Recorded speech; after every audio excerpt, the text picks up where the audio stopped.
could get drunk off the lights of a city. Late night phone calls just to say you miss me, but you don't. No, you don't. Drop my phone now, that shit's broken. 2 a.m. and I'm lost in Brooklyn, missing home. I know you don't. Hello and welcome to the Smite Draft League. We have Immortal division for you today. We've got Sanctified versus Wild Inferno, who you might remember from last week got a pentakill. I'm Anthony Malum, and I've got Jeeringlamb alongside me for the cast, and we got Sasano and Alquang off the board, so no bungling today. It's definitely going to be a good thing to start out with those. I'm also expecting to see something like a Thor, a Mercury, or a nieshieuchiha coming out very soon. Those are also very high priority jungles who get very, very active in that early game. Looks like we're seeing some pretty standard bans so far, nothing that goes too crazy. Wow. But 3 as I bans so say far that, for Fish. there goes yeah, there go the words that I just said right back down my throat. I ate those really quick. There goes the Pele. Yeah, like alphabet soup. But yeah, the Sasano was I mentioned it last week, but Sasano was a character that Fish was actively and jokingly, but more serious, trying to trade his way to getting a gentleman's agreement not to ban it every game. Mercury, he got a pentakill with, and Pele is the third go-to. So they've effectively just said, all right, well, we handle Fish, maybe we can handle Wild Inferno. And for the other side, it's seems like they're really targeting out that ADC role on Blizzard, but no physical takeaways, which has been Blizzard's go-to. Or perhaps, maybe the plan was to get rid of Pele and they just win the game. They get rid of the Wild Inferno, and that's what they needed to do. See now you're thinking. Now you're thinking. I like that. Get rid of the namesake characters. They got rid of the older run. I like that. Ishtar getting locked in. How are you feeling about Ishtar right now? Do you feel like Ishtar is going to be affected by the patch we have coming soon? Do you think she's going to be left alone? I kind of feel like she might be left alone, but I feel like a lot of other hunters might get brought up to compete. There is certainly the interesting question of will Ishtar's early pressure and rather bloated release kit be toned down compared to these other hunters that have been in the game for a bit longer? For example, somebody like Charybdis started out not being the best, but quickly rose to the top of the priority. Will that come in time, or will Ishtar's itemization not be ideal to where somebody such as Rama, as we've seen lately, will come in much, if not more? I like that mindset with it. I think that will be the thing to watch. Other side, we've got a Athena Thor lock-in. See, if I hadn't watched MysticMegatron compete in a different amateur league and run Athena jungle, I would be completely assured that this was an Athena support and they're going global. But after watching Megatron go off on the Athena jungle, now I'm a little bit unsure where things lie. After all, it could be a Thor solo. It's Yeah. not out of the question. Which I would love that team comp. That would be such an interesting combination. The double dunk is always really fun. Whether it works or not, it's really fun. I wonder if we're gonna see as the season progresses and we get the major updates. I wonder if we're gonna see a kind of a bit of a shift where we've seen obviously global movement speed, just getting around this new gigantic map fast is the key. We know Hyros isn't afraid to change the map up a lot. I wonder if there's going to be things that start to not discourage global, because they would not do that, but things that make you want to pick just different types of movement. I mean, we've never had a meta where it felt like, why would you pick a global ultimate? You know, be an interesting switch up for a meta, I think. That is true, but I think Hi-Rez has learned that lesson, especially after the whole movement speed meta that we saw, especially in Season 6. And Mm. then we also saw Boomba's mask and getting removed from the game. If you remember those Poseidon Jungle games, you know movement speed is probably one of, if not the most broken stat in the game if it gets a little bit out of hand, even the slightest amount. So I think Hi-Rez is definitely leaning away from repeating that mistake because they have learned through time to not leave some things like that available. So it may be the case that they're trying to introduce people that counter the normal kits of those global rotations to make them just slightly harder to play, but still highly prioritized for that team playability. Getting a bit away from our patch notes discussion and trying to save that, we do see the Hades Guan Yu, so Wild Inferno certainly does not think that that is a Thor solo, so it'll be interesting to see if that was... I mean, we know Dracull's a very smart captain, and Dracull approaches these drafts with a very particular coach-like mindset, so we'll see if the store was a bit of a bait pick to waste some bans from Wild Inferno. That could certainly be the case. The other problem of banning those out is, aside from the possibility of that being Thor solo, those are solos that are being taken away from them because they're going to be the first on these bottom two picks. They could have picked up that Hades if the Sanctified team didn't ban it out. So there is the entire possibility of them picking up something good. Yeah, and I'm personally very used to seeing Wild Inferno run more traditional team compositions. I haven't seen them do anything too crazy that I can think of, so I don't expect this to be a Neja solo or anything like that. So it's yeah, I agree, because Hades into Thor is such a strong combination that we've definitely seen, especially recently with the rise of Fine OK screaming the praises of Hades and being anti-hybrid build and so on and so forth. So that'll definitely be a lane to watch. Plus, these are two very good solo laners. So Very potent. And I will say, Final K does have a point in hybrids got really heavily nerfed. Axe is terrible now. All of the scaling on Glad Shield has practically disappeared, and all the other possible ways to deal a lot of damage in the soul lane have been toned down significantly. So it's really all down to that raw base damage and survivability that they're relying on the CC of their kit to let their jungler come in and do the damage, which in a sense is closer to original game state ideals. But we'll have to see how will that work out for the Wild Inferno as they bottom pick their solo laner. see, this is why you and I function together as a team, Jeering, because in my cast with Delo, in the Godlike division, ironically another Sanctified, I was talking about how much I dislike the hybrid builds and how much I agree with that sentiment because they've been nerfed, and I feel like you get so much more value out of going either that full unkillable mitigations build or going that one hit I'll destroy you build, and it was on a Fenrir in particular. So I hope to see more of that. And Jormungandr coming out basically guarantees in my mind this is Athena support. I don't expect this to be a Jormungandr support. And this is almost callbacks to what we've seen from Divine Flourish, who was I think they were the first ones so far this season to rock with that Yorm solo. Jorm solo is pretty fun, I will say. Not everybody enjoys seeing Guardians in the solo lane, but that is one I am fine looking at. On the other hand, we see a Ravana come out for the Wild Inferno here. This could be a very interesting matchup. A lot of damage on both sides. Jormungandr has a lot of early clear. Ravana has a lot of sustain and just raw damage. Will this be the counter? Or will the global rotations and really just overwhelming teamfight ability from the Sanctified come into play? I think that's a beautiful note to end it on. So with that, we'll be right back on the Smite Draft League with game number 1 between Sanctified and Wild Inferno.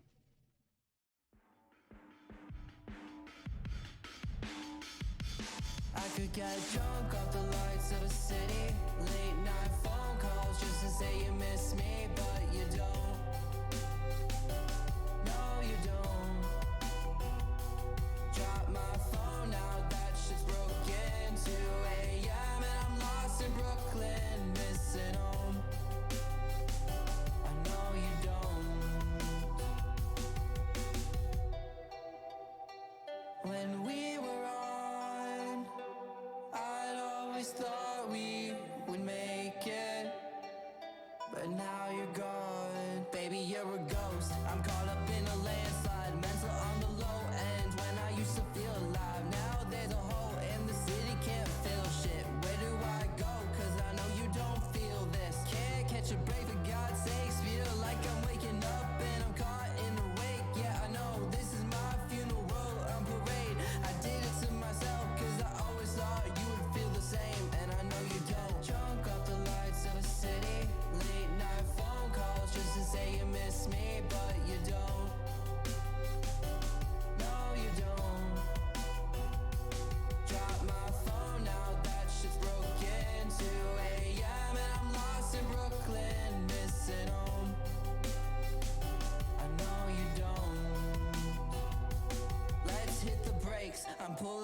parachute, jumping out the plane. You had it all in front of you, nothing feels the same. It's crazy what love can do, even crazier when it's not coming back to you. You say you need space, so I gave you all the states. Every night a different place. Used to think we're getting close, and now we're drifting away. And all I can say is that I'm feeling wasted. I could get drunk off the lights of a city. Late night phone calls just to say you miss me, but you don't. No, you don't. Drop my phone now, that shit's broken. 2 a.m. and I'm lost in Brooklyn, missing home. I know you don't.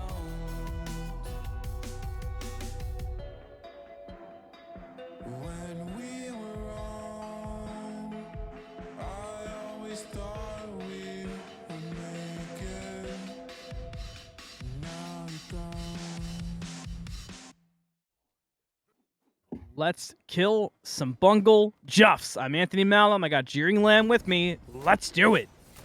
Let's get started. As we see, the game is started. Sanctified versus Wild Inferno of the Immortal Division. This is game number 1. That was almost a very unfortunate buff pickup for Sanctified, but they got it. Yeah, it's becoming a bit of a problem lately. It feels like there was a few games I casted with Jeffrey. Remember, he was making jokes about it, and then everybody picked up the wrong buff, and it happened 2 games in a row. It may have even been Immortal Sanctified, so definitely a bit of a problem as we're getting into the latter half of this first part of the season. Recurring theme here. Yeah. I do want to talk about relics. Nothing too crazy, but Dracull running with the meditation as opposed to the shell is something worth noting. And no blinks from the junglers, so we'll see a bit of a safe approach to this early game whenever they do rotate to the shield buffs for the fight at level 3, which is becoming oh so common.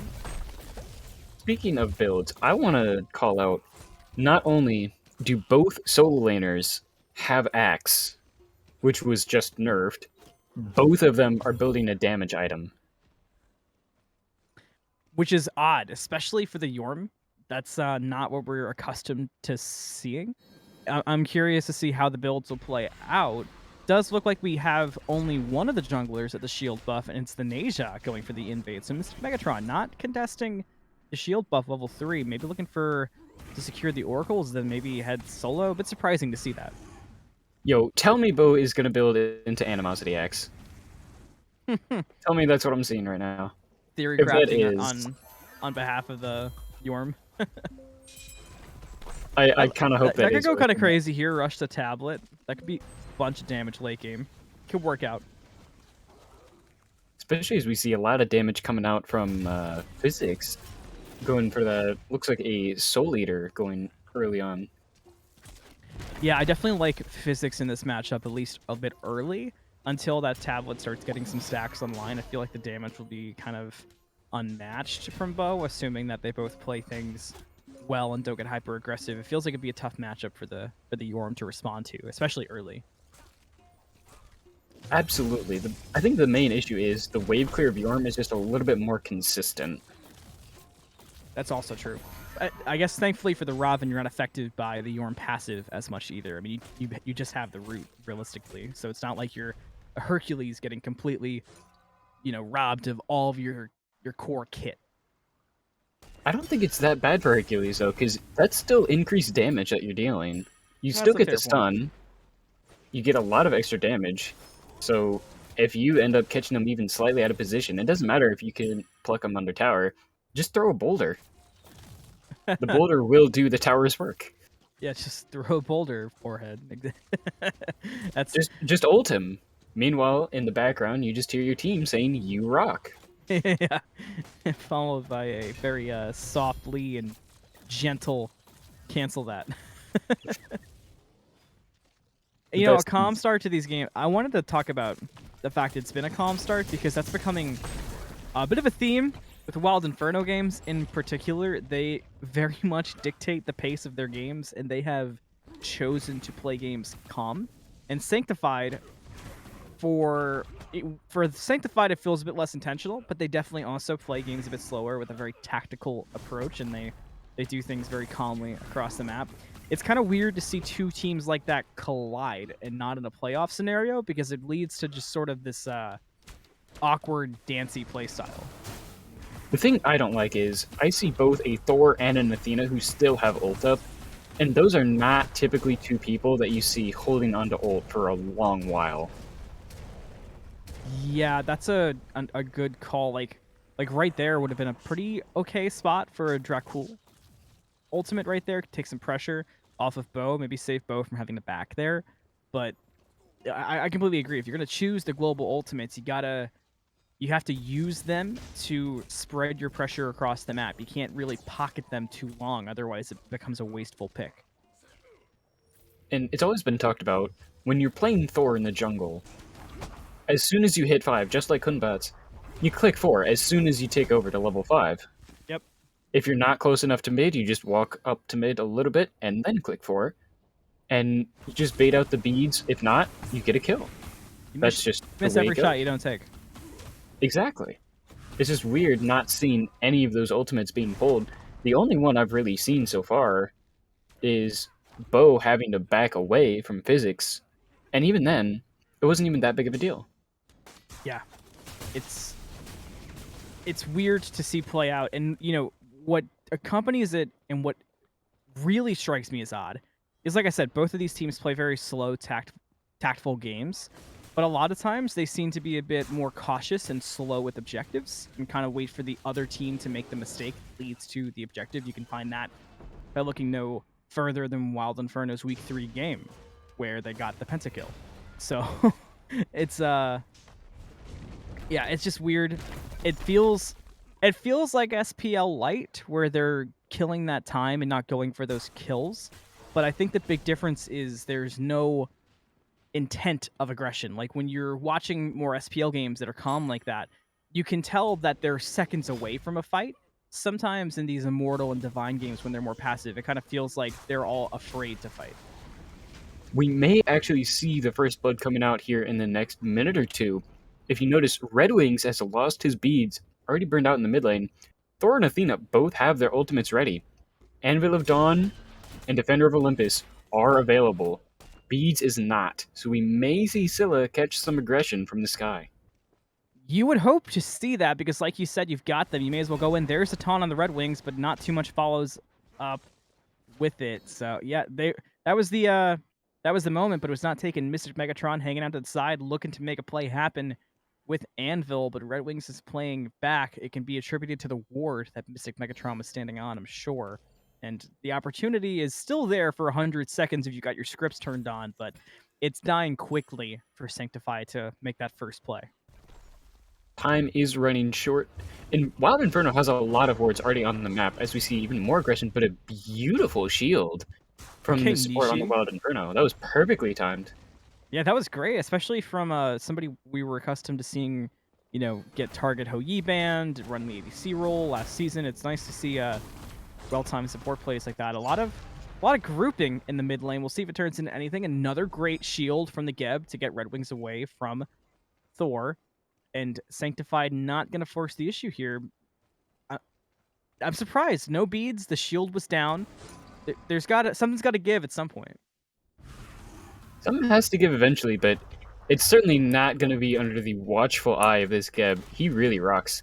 Unfortunately, it looks like Physics is taking a little bit of a break. That's solo lane for you right there. The Netflix going a little crazy. Getting down low. Might be a DC. That is an unfortunate. That's an unfortunate first blood to see. Wild Inferno not gonna take any gentleman's time though. If the distraction is in mid lane, your own guy DCing, you may as well go for the Gold Fury, and that's exactly what Wild Inferno's doing. They've got it pulled. It's down very low, very quickly, and it's gonna drop, and that's gonna be a Gold Fury kill for Wild Inferno. That is a very early pull. I would also like to point out a little bit of extra damage coming from the fact that Jones bought a first item, Bloodforge. When was the last time you saw that as a first item? I'll have to answer you right after we come back from break, as we do have a pause coming out.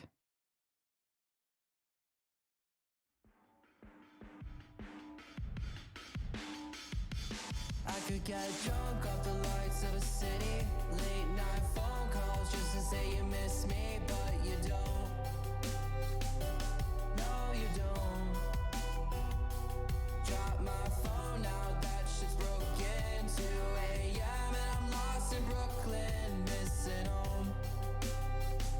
I know you don't.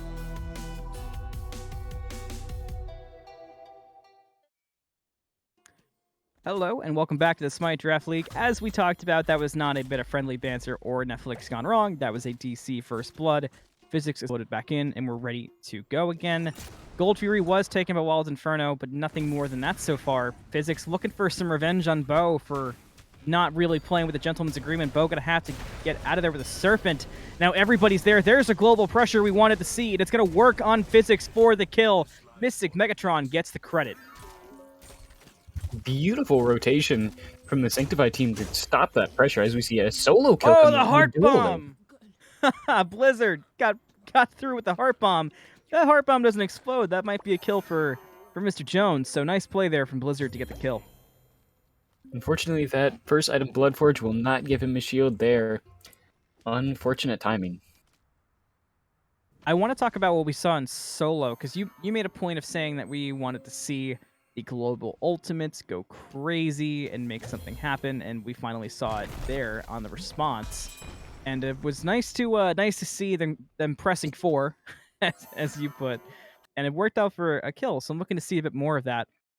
We do have another pause coming out. It appears we might have some server side issues, so please bear with us as we get everything figured out. We'll be right back once again on the Smite Draft League. Don't go far.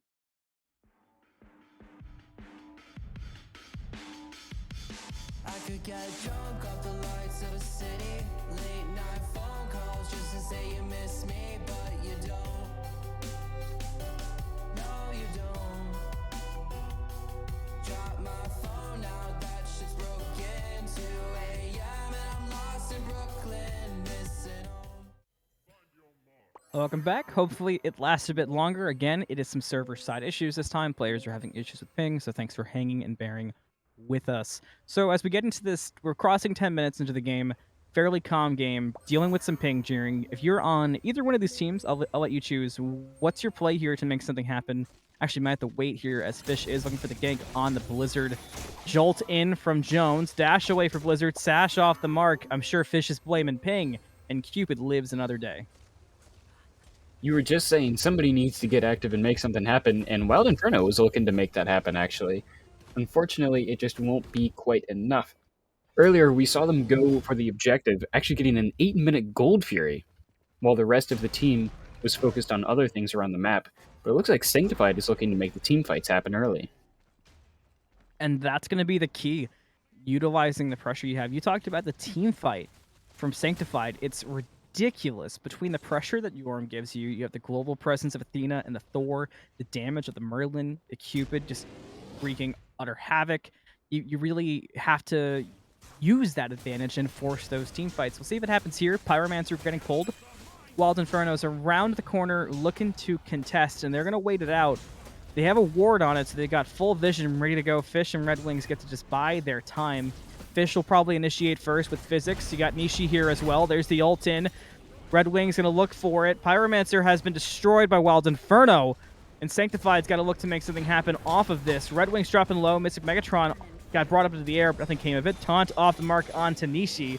Sanctified going to look to retreat. They're getting very low quickly, and Wild Inferno does not quite have the chase potential up just yet. The sash misses too, so Sanctified gets away, but Wild Inferno gets the Pyromancer. We were just talking about how the team fight from Sanctified is really strong, but Wild Inferno has the objective secure on their side with Cataclysm, I'm a Monster, or even the Windfire Wheels from Fish to just take somebody out of the equation for a little bit. But here comes the Fields of Love from Blizzard.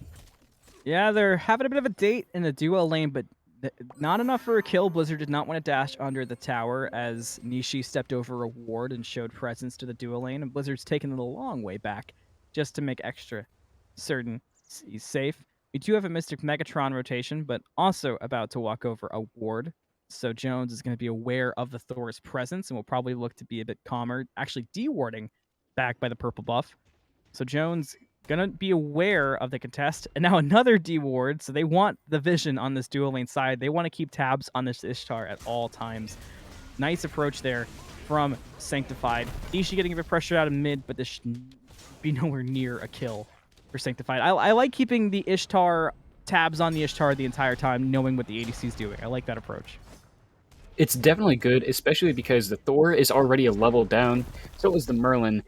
Sanctified may get a little bit of aggression in the teamfight side, but they don't have the objective or the gold secure right now. And unfortunately, those levels are a little bit pressing. But the solo lane, Sanctified's feeling just fine. Beau is now a level and a half up, almost 2, against Physics on this Robin solo. And that's not, I mean, we expected to see the Robin kind of handle Beau well, except for the clear, which you mentioned, and maybe the lack of the advantage of the extra damage. We certainly didn't expect to see the 2-level lead. I mean, certainly a bit can be attributed to the DC kill, but not the full 2-level lead that we're seeing. Absolutely. It's a lot different than it certainly could be going. Perhaps this is in part to the 2 deaths from Physics early on, or perhaps it's just ping issue where they're just not quite able to stay together the whole time.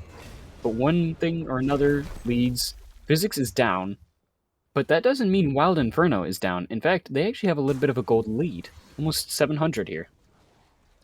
Yeah, that came from that 8-minute Gold Fury and kind of just stuck around since we haven't seen too much fighting since then. We'll see if we got some fighting now as Megatron goes to the sky, gonna land down and find 2. Beads come out, Windfire Wheel should follow, but Megatron with the pre-beads being aware of it. And now I'm a monster! Hits Dracull, doesn't find the kill quite yet. There's a taunt in, but Dracull's taking a lot of damage. Windfire Wheel's off the mark on Dracull! I'm a monster is down, but Crush can secure the kill just as well onto Dracull. And Wild Inferno turns that around nicely after the initiation from MysticMegatron. That was a beautiful turnaround, a great beat from Red Wings, perfectly timed to escape the Anvil of Dawn from MysticMegatron. Also, Fish had to burn beads as well in that fight. Both of them popped ult, wasn't able to secure a kill, but Red Wings does get the first kill for the Wild Inferno, and that's going to give them a lot of extra space if they want to start playing around this Primal Fury. You talked about, and I mentioned it as well, we didn't want to see hybrid builds come out, but we do see a Contagion followed up on the Tablet of Destinies for Beau on the Yorm. What are your thoughts on going that approach? I mean, we see a similar thing from Physics just to make fair with the Oni Hunters coming after the Soul Leader. So give me your thoughts on that. I'm not sure if I entirely like the Genji's Guard here. Oni Hunters has just been so popular, but Genji's is only really picked up for the cooldown. But perhaps it's just the fact that Physics is in fact an assassin, so he doesn't get that extra 10% CDR buff from the class update. That's definitely a good approach for it. Yeah, I was so used to seeing the other item that I think I mentally changed it. We'll see. There's another Pyromancer fight. Fish hanging around, and Soulzc and Dracull we're looking over there. Soulzc's a name we haven't even said this game, which is surprising for me as the Merlin was selected. Megatron goes to the sky, just trying to get a view of the area. Is too short for Fish, but goes for the kill anyway. Beads are down, actives down in general, but Fish responds with the Windfire Wheels and brings Megatron up into the sky. I'm a Monster was off the mark in the landing, and Soulzc gets the credit for the kill onto LDGFish. So, despite turning the fight around seemingly, the I'm a Monster just barely being off the mark was enough for Wild Inferno to lose that fight outright. It is also worth noting, Thor is level 14. MysticMegatron did end up buying and popping the Aegis Amulet, so maybe it wasn't the fact that I'm a Monster was off the mark, more so the relic usage was on point. Ah, seeing you're a thinker. I want to see like a bread, like your avatar, but I want to see the bread and the thinker pose. That's what I'm looking for. The thinker pose. I have a different picture of the bread loaf, but I'll have to show you after. Yeah, I'm gonna need all the bread lore, to be completely honest with you. I do have an alternate artwork. Ooh, I like that. Everybody needs like an alternate skin, you know, to unlock after you beat the game. Blizzard looks like he wants to dive in on Jones here. Does not have Fields of Love up. Jones with the aggressive dash as Nishi is around the corner. There's the stun. the Cataclysm, but Blizzard had actives up and will get to walk away, so no kill for nieshieuchiha, despite Jones really playing up the Damsel in Distress act there.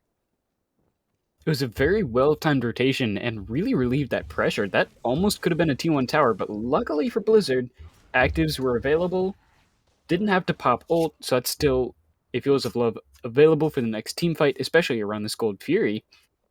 But it's also worth noting, that was Cataclysm down. Jones has to back, so they're going to have to be careful around this Primal Fury. Primal Fury is getting pulled, as you mentioned, but it's a light pull from Wild Inferno. We know they like to play their objectives passive.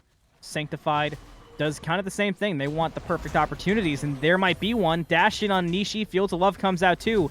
They got to get the kill on the get, but they lose their support first. Up into the air is Fish on the landing of a monster. Jones gets started for the kill.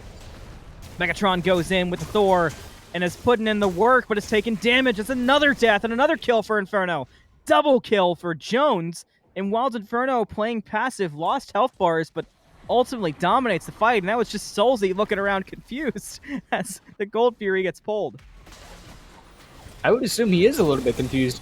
Beezing and dashing in, that is not the correct way to go, and Jones will catch him out. That is a deicide for the Sanctified. They all go down. Wild Inferno gets 5 kills and a Primal Fury. You know, I have been an aggressive player at times, but I've also been a passive player most of the time.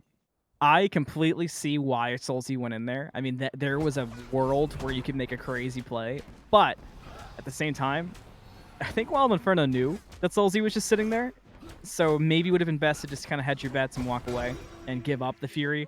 I mean, a deicide doesn't hurt you too much, but maybe if anything, it would have been better instead of going for the aggressive play, sit back and just throw an ability and try to steal the Gold Fury if they're clearly going to 50-50 it with you for some reason. So kind of just an interesting play there from Sanctified. Maybe a bit irritated from how the fight went in general, so the comms went a little quiet, which could lead to a play like that. It could be one of many things.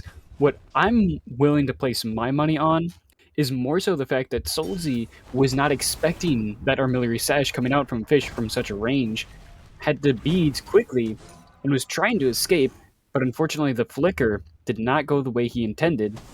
And while he could have made a pretty big play, I'm willing to bet 3 kills were on the board. Unfortunately, you only have 1 beads relic, and that does not last long enough to survive all 5 members of Wild Inferno. Not at all. Wow, Megatron going in on Jones, but look at the damage coming out. There's Fields of Love as Megatron was walking away, so some miscommunication might lead to a good opportunity for Jones. We'll see if they push the issue. Blades Retribution's down. They will not. Megatron heads the other way, and Blizzard goes back to the minions. Jones, already level 20.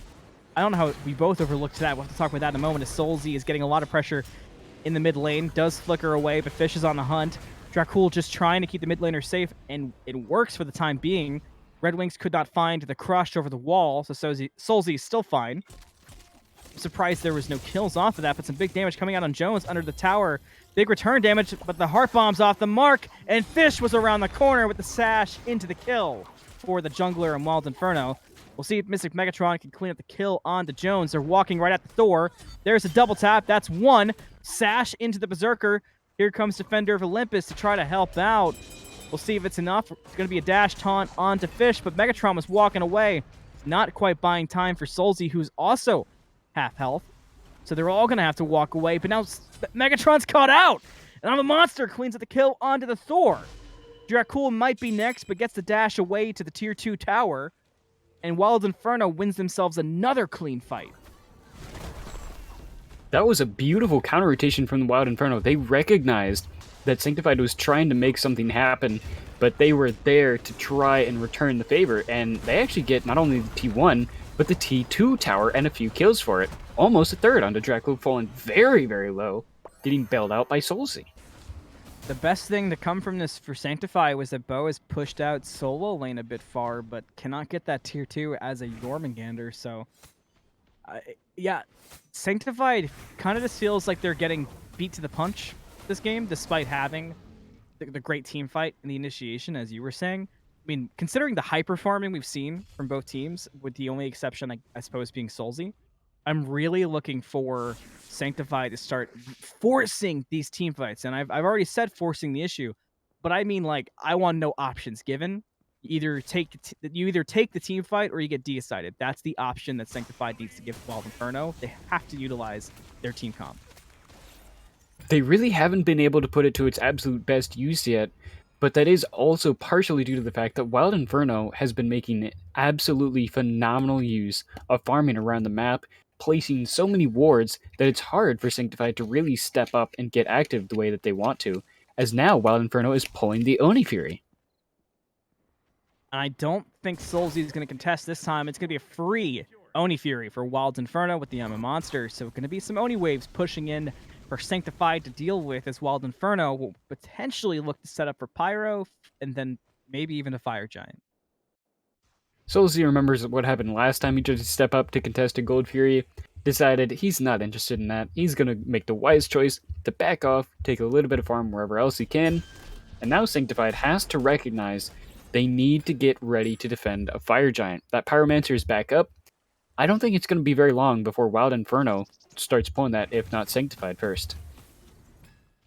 Yeah, I agree. I do worry we might have a bit of a long Fire Giant dance on our hands. These are two teams who are very prone to Fire Giant dancing. We'll see if, as our season's gone on, that's something they've worked on. But this will be quite the test because they both tend to do it. They certainly both tend to do it, but unfortunately this time, there is a ticking time bomb.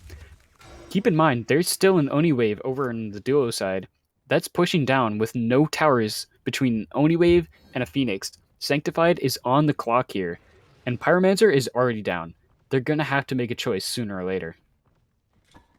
And finally, somebody gets the bomb. I think we were both about to be upset about that. But yeah, that Oni Wave my is gonna anxiety be a was problem. rising. Yeah, you feel it in your guts, right? I was sitting there watching it. Pick it up, pick it up, pick it up, pick it up, pick it up. Wild Inferno definitely has the better situation. Just now, Blizzard backs to deal with the Oni Wave. Phoenix is going to take a good bit of poke from it. Not going to lose the Phoenix, but that's enough for Wild Inferno to start the Fire Giant. And so far, it's just Beau there. Sanctified, surprisingly, split up there, but Wild Inferno hasn't done that much damage to the Fire Giant. Obviously waiting. Physics actually goes in aggressive, showing it was a bait. Blades of Retribution come out as well. That's 2 ultimates down, but they didn't find anybody with it. Soulzc gets caught out with the sash. Big land down from Megatron, but they got to turn it into damage, and so far they have not. Wild Inferno, on the other hand, finds 3. Beau does get a return kill onto the nieshieuchiha. That's going to be all that Sanctified gets in return. They've got 2 members left, and Wild Inferno was able to borderline clean house. Very impressive fight there from the guys in red. That was a beautiful Anvil of Dawn from MysticMegatron, but unfortunately it wasn't quite enough. Sanctified not able to return enough damage onto Wild Inferno. The chase was a little bit too strong, and it ends up being a 3-for-1 trade, and now Wild Inferno has enough space to drop the Fire Giant all the way down to quarter HP already, with nobody able to get even close. Sanctified is going to have to lick their wounds and reconsider their options for this next fight. Yeah. Oh, look at that. We have another pause coming out. Hopefully not too many issues have returned. We'll be right back to see what happens with this Fire Giant.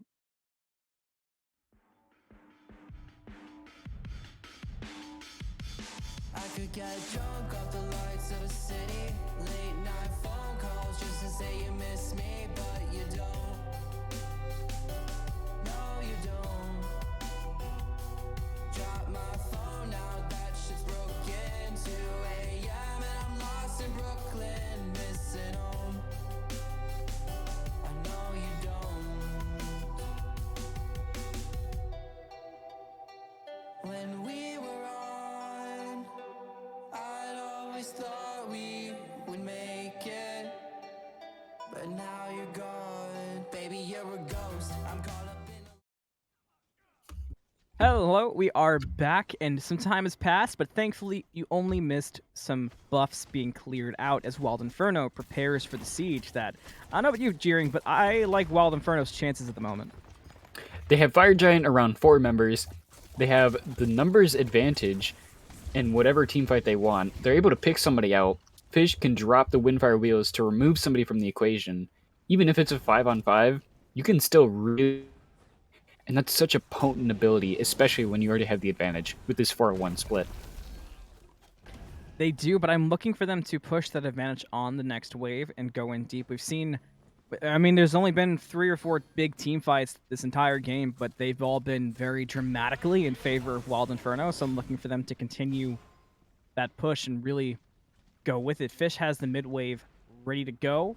Solo lane is on the way, so this is going to be a good opportunity for Wild Inferno, but you got to take it. Dracull has dash charge, ready to go in. They may look to counter engage, but Inferno did not push up with the wave, so we may be waiting for another one. The problem is Sanctified has a pretty solid siege defense here. Merlin is very potent with siege defense, and the ability to drop Fields of Love from Blizzard on that Cupid really makes it hard to dive into that Phoenix effectively. The only saving grace is I'm a Monster, and Windfire Wheels can be used in synergy to really just remove somebody from the equation. Third wave has arrived. Third wave is gone. Wild Inferno did not step in once again. Still waiting for their opportunity. They know they don't have to rush, and they certainly are not going to. And like you said, Sanctified's got a good defensive comp, so it's not an easy time for Wild Inferno, but I'm still looking for them to try to make some plays happen. If not, maybe see if you can force Sanctified to misstep. Right now, they're just trying to buy time. Wild Inferno still has Fire Giant for a little bit longer. They still have a minute and a half left before they even have to worry about setting up for that next Fire Giant.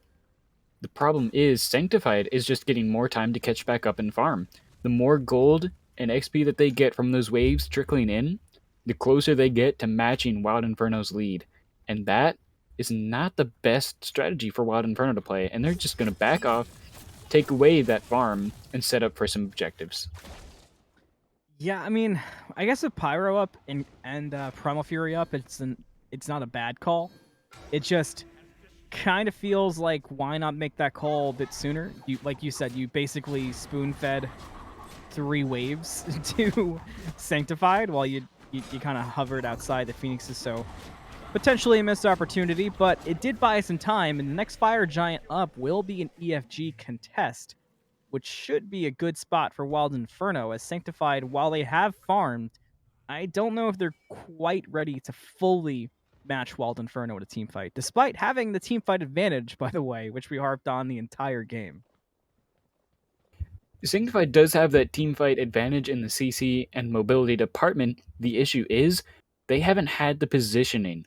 The ward advantage from Wild Inferno and the engage from them has been a little bit too much for Sanctified to be able to handle. Even with the double global ultimates, they're not quite able to keep track with it. And Wild Inferno's really pressed their lead on those objective pulls. And now, as they're setting up for this EFG fight, they're going to have the space advantage. And with those wards, it's going to be a little bit harder for Sanctified to get in. Yeah, Sanctified's going to have an awkward time getting in, and if they do get in, Wild Inferno has more than enough damage. They don't even want the EFG. They're not even touching it. They just want the fight. And Sanctified seems to not know what their opening is going to be. I mean, their opening could be MysticMegatron, but that would be a risky play. Fire Giant is now being started. Physics is going around the back. Megatron's aware of it. Fire Giant's down to half. Sanctified cannot sit the whole time. Megatron goes up into the sky, looking for Wild Inferno to back off. It's exactly what they do. They literally roll out, and Megatron's got to land back down in the XP camp. That's two ultimates expended. Wow. Wild Inferno got those for free. They are playing the patient game, and they are making absolute utmost use of it, and here comes the fight. It's breaking out, and Big Poke has come out onto Blizzard. Fire Giant is at half, but Wild Inferno wants to fight. They don't want no stinking fire. Wheels goes up into the air on the landing. It's I'm a Monster from Red Wings for the kill, and now they're going to chase it forward and try to use I'm a Monster again. Big damage on Beau. I'm a Monster does not find a home on the second hit. Fields of Love out from Blizzard defensively, and Wild Inferno is really aggressing in for this fight. Physics is leading the way. Fish gets a kill onto Blizzard, and Wild Inferno takes out 2 members of Sanctified, and that's enough for the Fire Giant Call to be back up. They only have to contend with that ultimate from Thor if they don't burn it super quickly. So I love Wild Inferno's call here, and a blink through the wall. Megatron was on a ward. There's the sash that catches the teleport. Beads come out. Megatron's half health. Crush doesn't find a home. So Wild Inferno had the opportunity, but they still have not gotten the kill. Should have it if somebody hits a spell. Fish finds it. Soulzc falls down. Just Beau remaining. So now Wild Inferno has a 5v1. So we'll see if that's enough for them to feel confident enough to start up this FG. They certainly have the numbers advantage, but do they have enough health to be able to take this Fire Giant? Unfortunately, Red Wings does not. He'll be forced to back. Jones has a little bit of lifesteal, and making great use of it. Beau and Dracull, the only members of Sanctified alive, not able to get close enough to contest. Fire Giant already quarter HP. Dracull is stepping up on the Athena, but not in time. Wild Inferno has the advanced Fire Giant, not your average everyday Fire Giant, and they will be making some use of this one on their next push. And that's a huge EFG. I'm looking for Wild Inferno to fully take advantage of this EFG and just completely run it in. There's quite literally no reason not to. They have every There is a advantage reason. they could possibly have. Oh, I love to hear. There is a reason. They're stopping for Pyromancer. All right, after they pick up the bomb, but you're assuming they're going to pick up the bomb, which is, I didn't say they're Let's going to pick up the bomb. I said they're going for Pyromancer. And then after that, they also got to stop for Oni Fury, which is spawning. So they have all these reasons to so not we're here for push it in just yet. 45 more minutes. I think is what you're saying. They me did grab pick them. it up this time, though. Let me grab my my folding chair. But yeah, 2 bombs in pocket. EFG, Oni Fury, Wild Inferno has your Siege Dream currently on tap. As far as the dream goes, I think Niche is feeling really good in that support role. Full build, starter upgraded, level 19. Dracull, on the other hand, has 3 items finished with a full starter item. That is not what you want to see from the Sanctified support. He has just been in a drought of farm. Somebody please give this man a little bit more. Yeah, Dracull being that support was the only member who really could not benefit from that farm being let into the Phoenixes earlier. As we saw, just hit level 17. So things are looking pretty bleak here for Sanctified. Wild Inferno going to push up ahead of the Oni waves and try to make an issue. They do have a split push coming out with one heading to the mid lane. Oni wave as well. Megatron just heading over to contend. So we'll see if this turns into aggression. You may as well go in with the Oni wave. It's kind of the perfect opportunity. We'll see if it happens. Physics is stepping up and looking to make a play happen. Our hero, Physics, steps in. Pops some Magi's. They're still hanging out. Left side, Phoenix has fallen down. Some damage comes out from Soulzc, but doesn't find a home. Beau getting poked out. Now Dracull caught out. There's the sash from Fish. Up into the air goes the Athena. Crush is waiting. I'm a monster is too. Red Wings has a kill onto the Athena. Second hit misses. Land down from Megatron, and big damage comes out on to Nishi, and Nishi alone. World Serpent comes out, and Beau's going as aggressive as possible, but may be caught out. Does get away safely, but barely. Wild Inferno gets poked out, but they get the Phoenix and lose nothing of meaning. Meanwhile, Dracull falls down for Sanctified, so a big victory there for Wild Inferno, if not smaller than what they should have gotten. Wild Inferno is sitting in the driver's seat right now, and while they may not just be going pedal to the metal, they're making slow and steady progress as they cruise down the road to victory. That's 1 Phoenix down, 1 member down from Sanctified, and this is now a 5v4 Wild Inferno still with that advanced Fire Giant. And Wild Inferno's got to make the plays happen. This is the time to do it. They've got I'm a Monster back up. They've got Windfire Wheels back up. This is the time. They got to look for the right opportunity in their minds, however, and trying to find what it might be. Physics stepping up, gets the shield, but backs off. Fish turns into the instigator. They do get the mid Phoenix. Fields of Love as well. So it's a big ultimate down for Sanctified, and now we're going to repeat the process at the Soul Lane Phoenix. This is going to be the last chance for the Sanctified to step up and make Inferno slowly and steadily cracking open this shell of a base. Sanctified running out of time. The next Fire Giant is spawning. Wild Inferno is going to be taking advantage of that. There is no Anvil of Dawn available. Sanctified is down 2 Phoenixes, and now they have to try and contest a Fire Giant that just spawned. And I don't really know how, aside from the Yorm, and you might lose the Yorm. They're not even going to bother. Fire Giant's going to be free for Wild Inferno.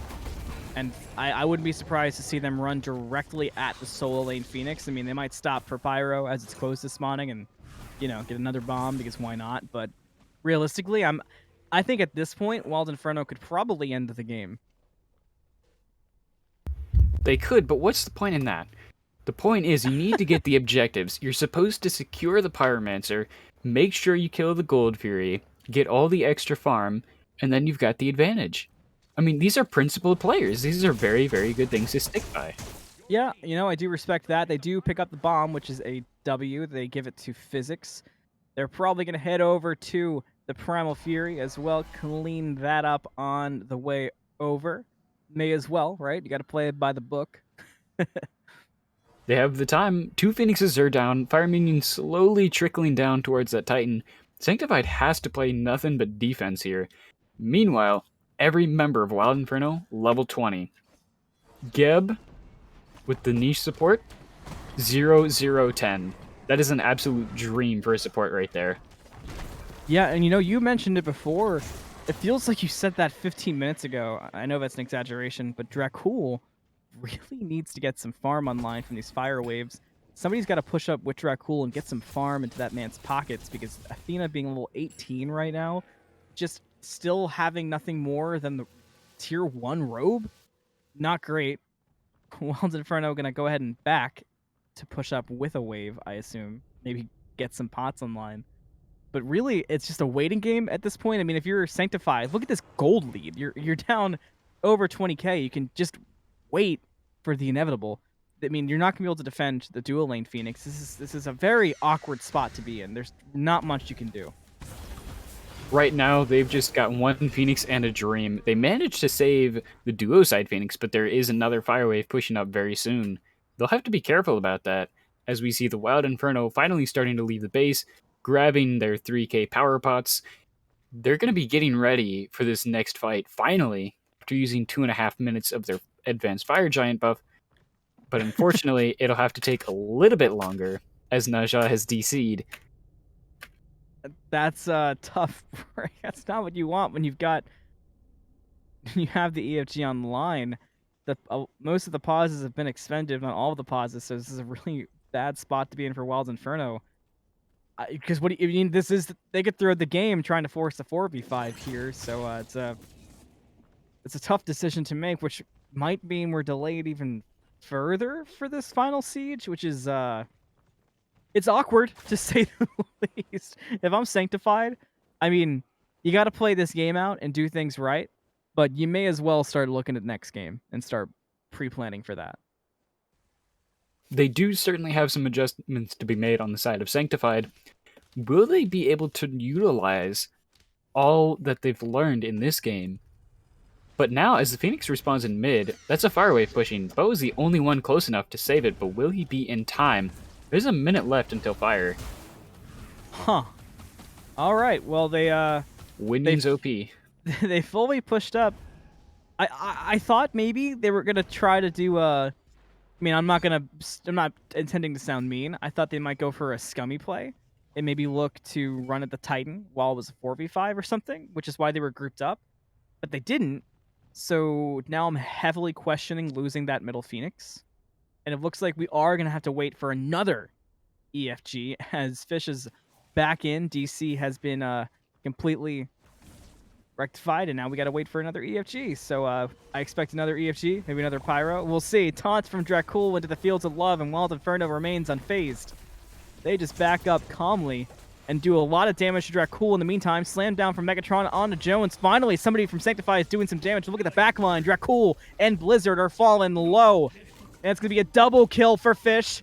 Red Wings has his own kill onto MysticMegatron, and now Soulzc and Beau are the last ones standing. That is a kill on the Ishtar for the Jormunganders. Now Soulzc looking to make a play happen, but doesn't quite reach Beau. Jormungander falls down. Triple kill for LDGFish. Making a rampage for the nieshieuchiha. Just Soulzc remains. Might have a free pick on the Scylla if he sees the Scylla. He does see the Scylla. That's going to be a... He missed. Oh my god. I would back too, brother. I would back too. I would back too. Anyway, Wild Inferno storming into the Titan room. Just Soulzc left for the defense. Maybe now Soulzc will get that We kill didn't on the finish Red the Fire Wings. Giant. We'll see if they survive. There's the Windfire Wheels. And that's going to bring us to the conclusion of game number 1 between Wild Inferno and Sanctified. We'll be right back on the desk.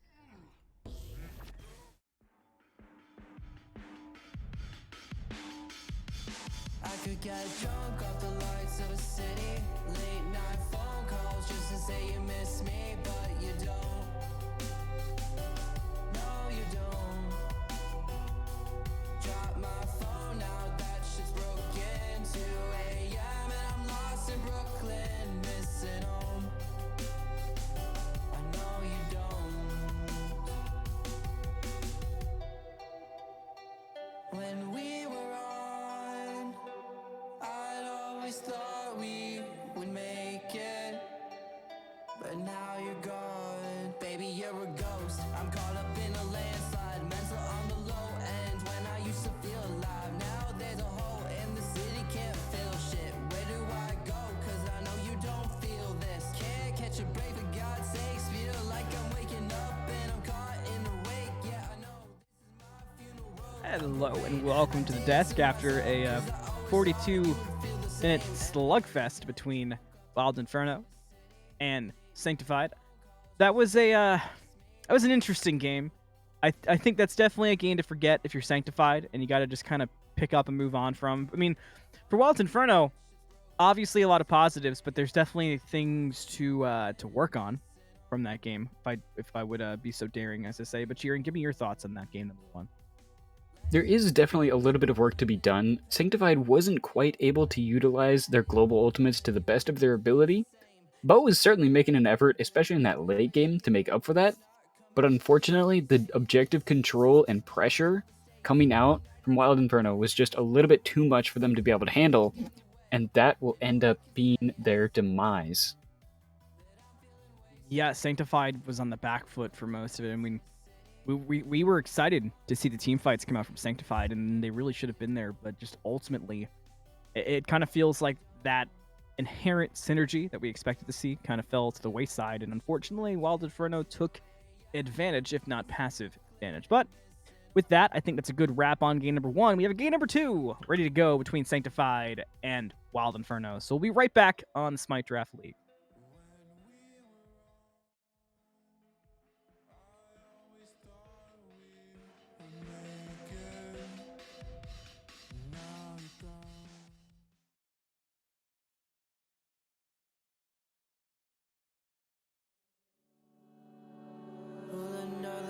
Cigarettes out.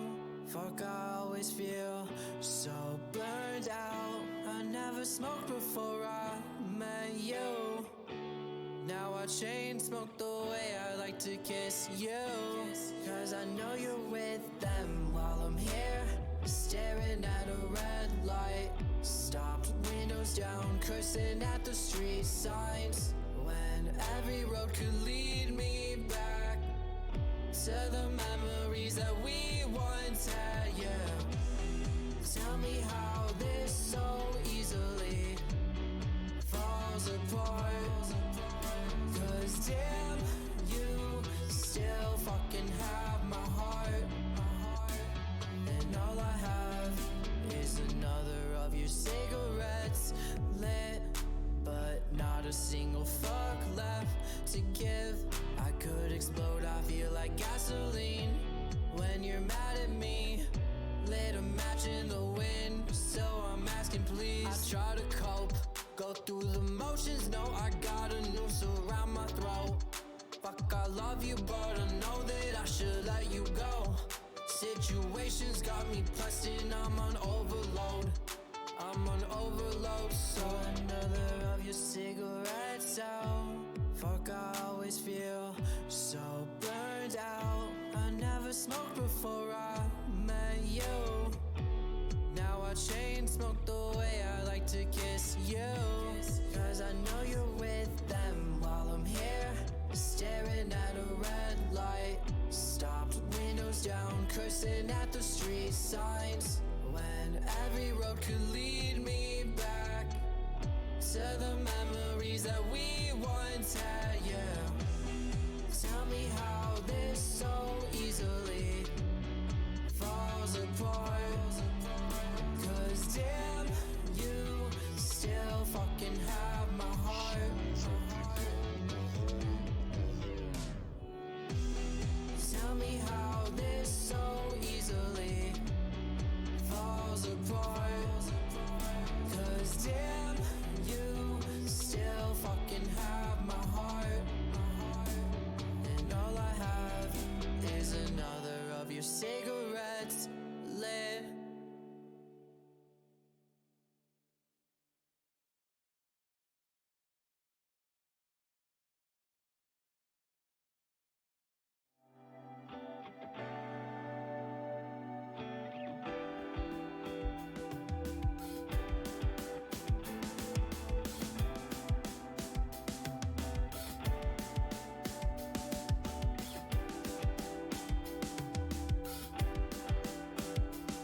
drink to cope, it's an issue, okay. New Year's Day, so now it's a new me. Tell me why I'm so fucking lonely. I don't know why you won't love me the same. Drive into the night, I miss you sleeping. Where did you go? As soft as you're breathing, you left me alone. And I miss the late nights, so where did you go? Cause you were my safe ride, now I drive alone. I miss you sleeping. As soft as you're breathing, you left me alone. I miss the late nights, cause you were my safe ride, now I drive alone. I miss you sleeping. Where did you go? As soft as you're breathing, you left me alone. And I miss the late nights, so where did you go? Cause you were my safe ride, now I drive alone.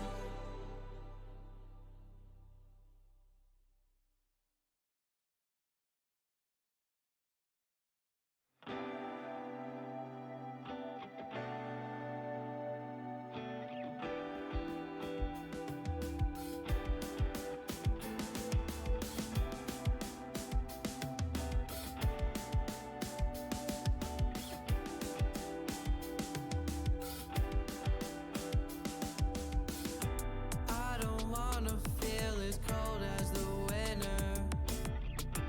Let me sink into your bedroom floor. Lovely how lonely we are together. Crazy how I hold on for a little more. Drive into the night, I miss you sleeping. Where did you go? As soft as you're breathing, you left me alone. And I miss the late nights, so where did you go? Cause you were my safe ride, now I drive alone. Don't hit like they used to, never as high as it was when I'm with you. So I drink to cope, it's an issue, okay. New Year's Day, so now it's a new me. Tell me why I'm so fucking lonely. I don't know why you won't love me the same. Drive into the night, I miss you sleeping. Where did you go? As soft as you're breathing, you left me alone. And I miss the late nights, so where did you go? Cause you were my safe ride, now I drive alone. I miss you sleeping. As soft as you're breathing,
I could get drunk off the lights of a city. Late night phone calls just to say you miss me, but you don't. No, you don't. Drop my phone now, that shit's broken. 2 a.m. and I'm lost in Brooklyn, missing home. I know you. Hello and welcome back to the Smite Draft League. Hope you're feeling nice and awake after that game number 1 between Sanctified and Wild Inferno. I'm Anthony Malum. He's Jeeringlamb. We've already got the same bands off the board, and first pick Soul. We see the Merlin and Thor coming right back. Looks like we see a little bit of a run back coming from Team Sanctified. Which is interesting but good. I think we both would agree we liked the team composition. We weren't huge in how they played it, I think is what we would come to a consensus on. So I think if Sanctified can just kind of mix things up here and play the team comp to better effect, assuming it continues to be run back, I think we could see a big change. Maybe I loved the Athena, but if you're going to change something, that might be the thing to look at. I don't think Dracull looked entirely comfortable. It doesn't have the option anymore, as it is selected by Nishi for Wild Inferno. So gonna have to be a different approach for Sanctified regardless. They'll definitely have to be careful in what they choose because the first 2 picks coming out from Wild Inferno are pretty hot. We've got Soul and Agni, very explosive damage, a magical ADC, and a very potent mid laner. They'll have to be very careful. That damage is very, very real, and with that taunt, you can get pulled into that damage even if you think you're safe. And that's not where you want to be, to say the least. Oh, it looks like a Ganesh. I think, I like that. I feel like for most people, they would say they'd like the Athena over the Ganesh with this team comp, the aggressive style. But with how Sanctify was playing, having that Ganesh, being able to utilize the Dharmic Pillars, control pacing, utilize that silence, I think I really like this here.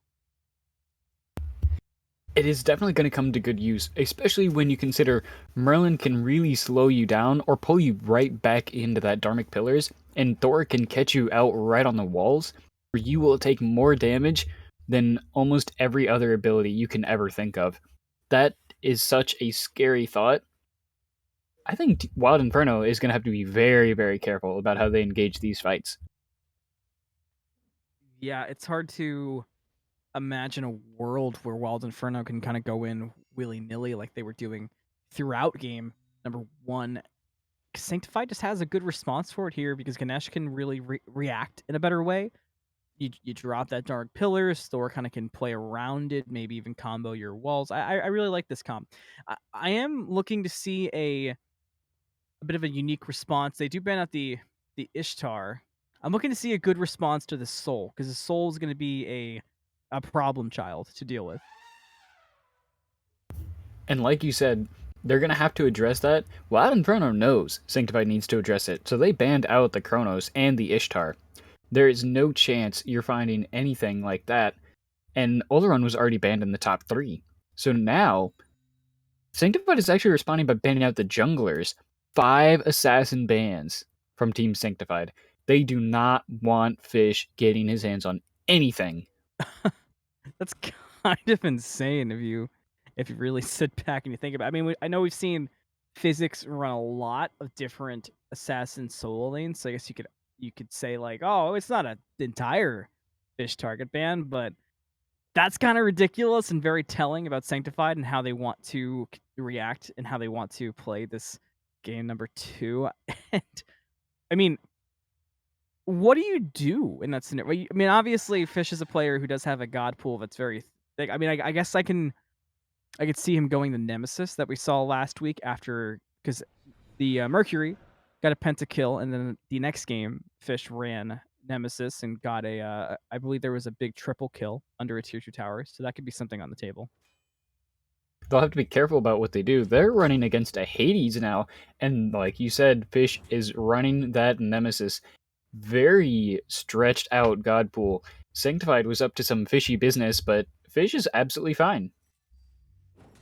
Yeah, and I mean, hey, that is why you learn as many characters as you can. You flesh out your god God pool and you play your role. You be prepared for those scenarios. I mean, not everybody's going to get 5 target bans, but if you are playing well, you got to be prepared for the potential. I mean, I think about some of the teams that went against Harbingers last season, and they started banning out. They would kind of ban half of Akamaru's God pool and half of Zetan's God pool. So there's a lot of you got to be prepared for anything in those scenarios. And I do like the Nemesis getting pulled out here. It's ironically not a terrible pick. I mean, you can kind of take advantage of the Ganesh. You can take advantage of the Hades and Pillar of Agony. So some good options here for the Nemesis. Absolutely. And you do have to be very careful because that's still a Soul and Agni backline. That is a lot of damage coming out from Wild Inferno. And with Nemesis just absolutely shredding your health bar and protections at the same time, then reducing your power to even fight back at all, you've got a very potent dive and explosive burst damage coming out from Wild Inferno. Sanctified's going to have to be very, very careful about what it is they engage. Yeah, that's a good point. The engage here is dangerous. What are you looking for these last couple picks here? What do you want to see? We still need a Soul Laner for the Wild Inferno, and we still need ADC coming out from Sanctified. They're just the Soul Laner. Kokolin is probably the best thing you could grab here. He's already very, very strong of his own right, especially into Hades, because Barbed Spear does have that extra anti-heal. And it looks like Blizzard is going to be looking to run the Cupid. I like it. I mean, hey, it's basically the team comp run back with a couple small changes that I think will actually play to the benefit here. So I'm excited to see how this gets utilized, and I'm excited for game number 2 between Wild Inferno and Sanctified in the Immortal division. And we'll be right back in the Smite Draft League to see how it plays out.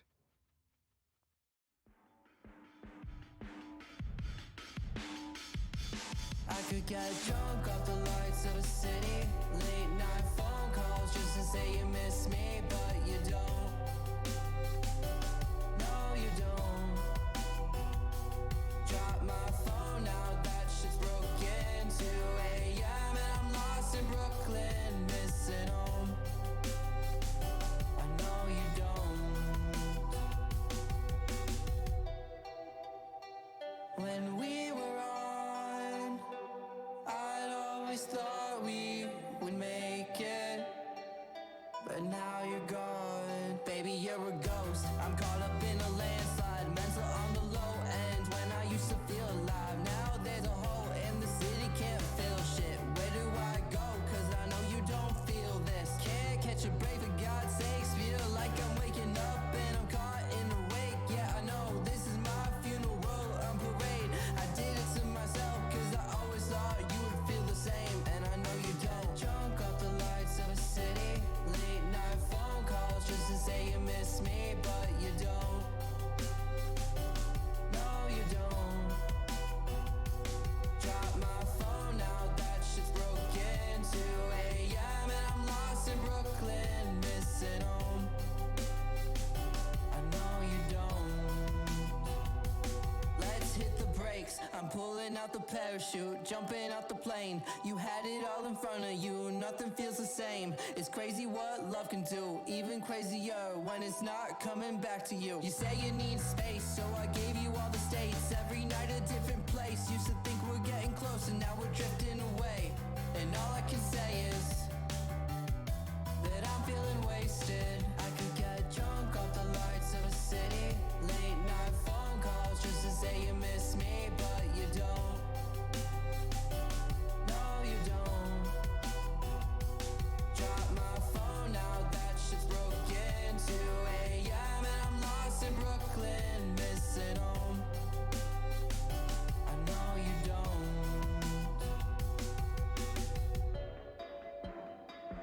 When we were on, I always thought we would make it. Now you're gone.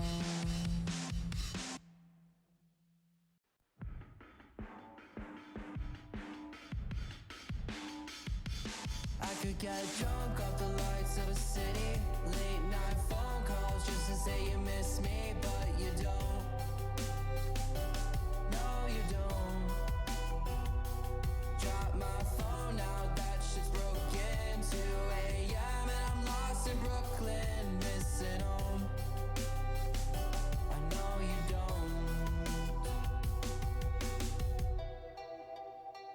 When we were on, I'd always thought we would make it. Hello, and thank you for hanging out and waiting for us. We had a small delay, but we're ready to go. We got Wild Inferno versus Sanctified. Game number 2. I'm Anthony Malum. He's Jeeringlamb. Let's do it! Game number 2, Wild Inferno up 1-0 against Sanctified. Will they be able to turn this one around and fix the problems that they saw developing in the last game? Or will Sanctified get the dub? Yeah, that is the question on everyone's mind, and especially ours. And I think we're both trying to, honestly, I think we're both trying to wake each other up after that game number 1. There was a big delay between both sides trying to make plays happen, but hopefully this game will bring the excitement that these two teams' skill levels could lead to. Some big aggression in the lane right away, but doesn't amount to a kill in mid. And Duo did not have that much aggression either. So comms start, but I like these. I like the team comps a lot more this game in terms of excitement. There's certainly a lot higher potential for somebody to just disappear from the map. Having the fact that there's a Soul and an Agni on the same team is really dangerous. You still have a Thor and a Merlin in the mid and jungle for the Sanctified team. The odds that you see somebody just get absolutely blown up out of nowhere, it's really going to be hard to predict when a kill is going to happen, because this looks like a team where it's just going to happen out of nowhere. It does for sure. We do have, again, MysticMegatron being beat to the shield buff at level 3. I'm looking to put that pressure in mid lane instead. So that's become a common theme here for Wild Inferno, taking advantage of that meta. This could be a deliberate choice from Sanctified to not contest that shield buff, or honestly, it could be, and this might sound silly, and for the Jeffrey stands in house, but it could be an EU thing here from Dracull. So is Soulzc and MysticMegatron, just taking a different approach to the early game.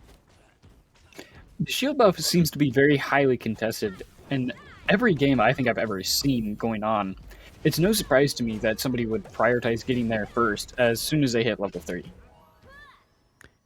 Yeah, absolutely. I suppose it's just interesting to see MysticMegatron both times put the pressure in mid, secure those oracles, but hey, maybe they just don't want to put the fight there either. Maybe they don't want to needlessly put their duo lane behind and force an issue, and they want to go off their duo lanes and inherited skill.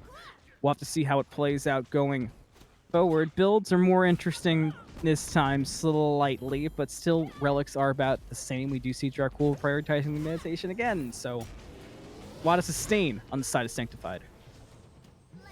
It worked out for him this time. We see MysticMegatron going once again for that Bumba's Spear. I almost said Bumba's Hammer. You can tell where my mind's been. Trying to go for those cooldown builds. Old Susano gameplay. But looks like he's switching it up from the usual builds. Fish looking for a gank in the Soul lane, but unfortunately not in time. But he will be here for the teleport, but Physics is low. He's going to have to back up himself. Yeah, unlucky timing there for the Nemesis looking to make an early play happen. Surprise Fish didn't wait for ult, but I guess regardless, considering how it played out, it worked plenty fine for Sanctified, but not as well for Wild Inferno. They do secure their blue, no invade this time. And it does open up the mid-harpies for MysticMegatron and Soulzc to take, so they will take that and say thank you with a smile over in mid. They'll have to be careful, though. Red Wings has finally ticked over to level 5. Soulzc was a little bit ahead, but now Agni with those fire bombs is going to be very, very dangerous. You gotta be careful when those come online. I am looking for Red Wings to be an impact player. This game, we saw the Scylla go crazy. In game number 1, I'm looking to see more of the same from the Agni. Hopefully, we'll see. You know, Red Wings has been somebody who goes more interesting builds. I know Kingfisher's commented on it a lot.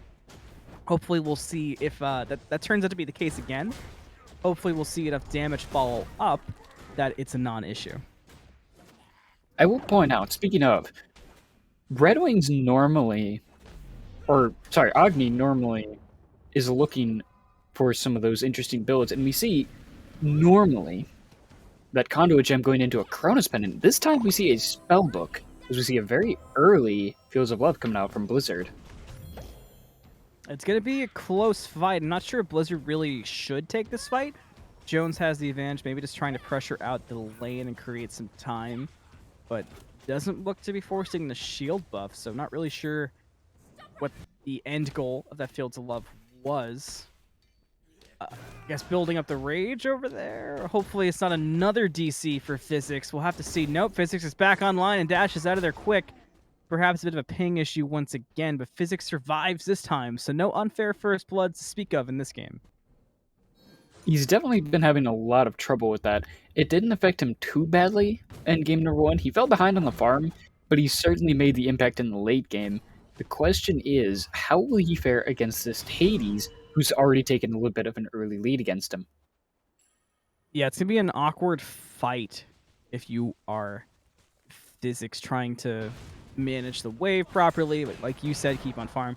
Honestly, I wouldn't be surprised to see Physics try to out-rotate Beau and try to make that the strategy on this Dracull. I mean, obviously neither one are speed demons for rotations, but I think that Physics could probably play off of it a little bit better and have some meaningful early rotations. And like we've been talking about, those early rotations are really make or break for somebody like MysticMegatron. That's a Thor.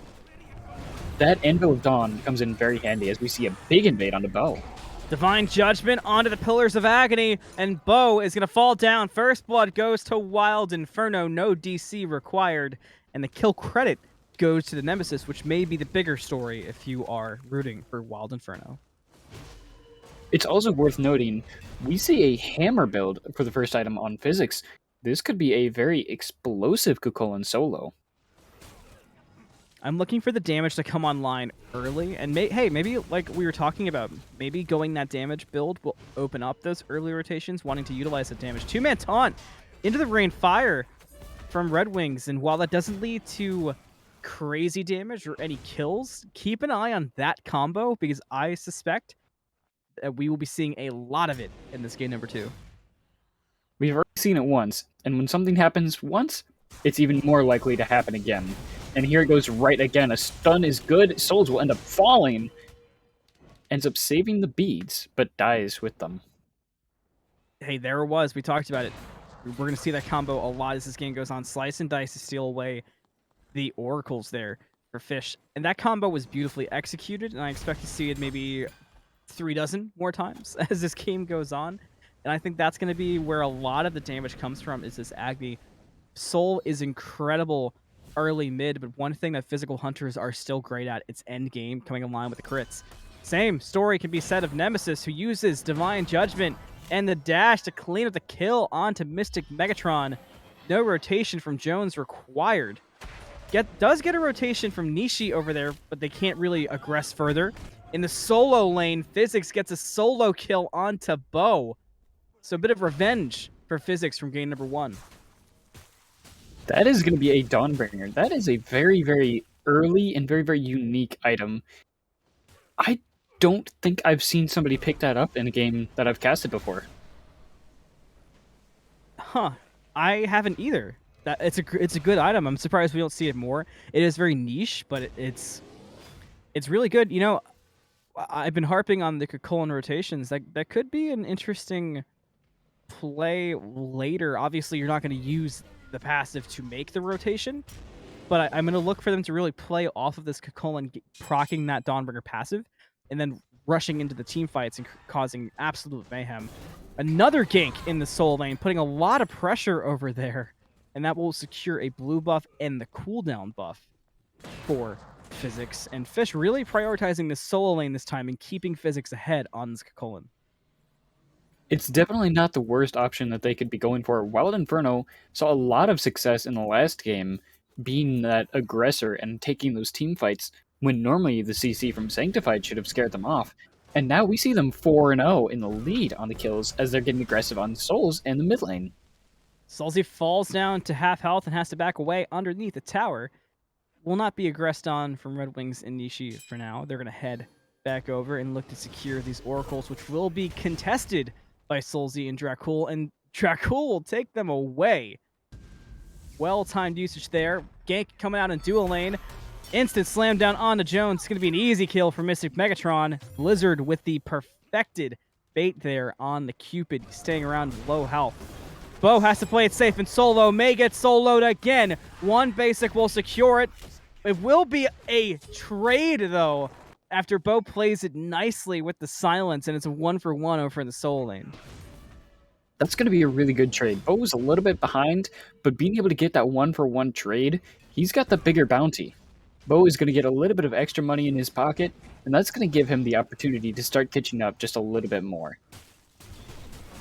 Pyromancer getting pulled. Dark Pillars comes out. Sanctified steals away the Pyromancer thanks to Dracull using a Dark Pillars, and Soulzc cleans up the kill onto Nishi. So already, this Ganesh pick is proving very useful for Sanctified. We saw an early lead from Wild Inferno starting to form, but in not even 30 seconds from each other, Sanctified has turned that completely on its head. One kill after the other, and they get an objective off of it. That's gigantic for Sanctified, and changing the pace and the morale around this game is going to be huge for Sanctified, and we're seeing it so far early. They're playing this game like they came with a fire lit underneath, and it's going to make a big difference here. It's really odd that Sanctified's the one that's got the fire underneath them when Wild Inferno has the Soul and the Agni. Those are two pretty hot picks, but right now, they're just not feeling it nearly as much as the Soul Lane is. And Soul Lane already, again, they're going right back at it. Beau poked down to half. Dracull hanging around this time. Physics wants the Bastion on the way over, but also wants some poke on Beau. Gonna split it around. Dracull just helping to secure the blue buff for Beau. Nice rotation there to secure the blue buff. However, this could turn into pressure in mid, as we're already seeing the Oracles fall down in response to the rotation over there. So Oracle control currently in the hands of Wild Inferno, and may look to start setting up for a potential Gold Fury here soon.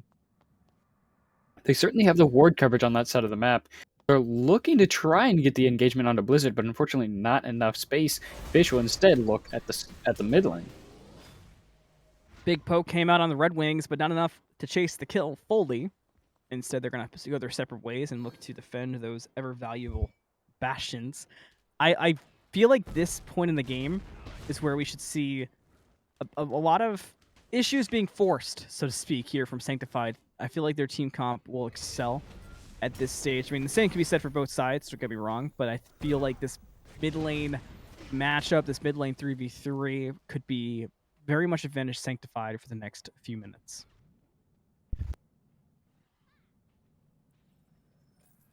Nishi looking for the rotation over, trying to potentially set up for a gank at another 1v1 between Jones and Blizzard, but it's not quite there yet. So Nishi heading back to mid, and I'm surprised we haven't seen, with all the wardage we talked about, more kind of rotations over to the Gold Fury. Instead, Nishi back to hanging out mid with Red Wings. They're trying to make a little bit of extra space, and while they have all the pressure they want in the solo lane, the rest of Team Sanctified is responding very well to Wild Inferno, and in fact, they're feeling a lot better than they were. I have to wonder at what point we're going to see the pressure change. We saw a lot of it on solo.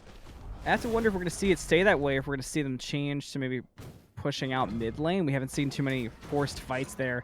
Pillar of Agony comes out from Beau, just kind of forcing a fight. Nothing crazy. We could have seen a kill come out from Physics, but the dash was not quite there for the stun. Megatron on the rotation does have an opportunity here as they're still fighting and Physics is dropping low. Here comes the hammer, but it's off the mark. The stun hits on the follow-up. Double tap doesn't hit. Megatron just off the mark in general. Blink forward from Beau. That will be a kill on the Physics despite the missed abilities, but look at the map. Wild Inferno already on the Gold Fury. Blizzard just now rotating over for the contest. Gold Fury down to half health. And no, Blizzard did not spot it out. Blizzard was cleaning up a ward, so it's going to be a free Gold Fury for Wild Inferno responding to the Soul Lane gank. Great map awareness coming out from Wild Inferno. They're recognizing exactly where the pressure is. They realized Sanctified wanted to return the favor on the solo lane and immediately went right for that Gold Fury. Sanctified none the wiser. Wow, that was a well-timed Gold Fury by Wild Inferno, completely taking advantage of the solo lane pressure and advantage of the fact that, like we said, Sanctified just couldn't sniff it out, and that's going to be a problem child of a moment there. A slight swing for Wild Inferno, yes, but with how even this game has been, that could be problematic as we get further and further into this game, now tipping into the mid portion of it. You know what I almost think Wild Inferno would benefit really well from having a Horus on their team.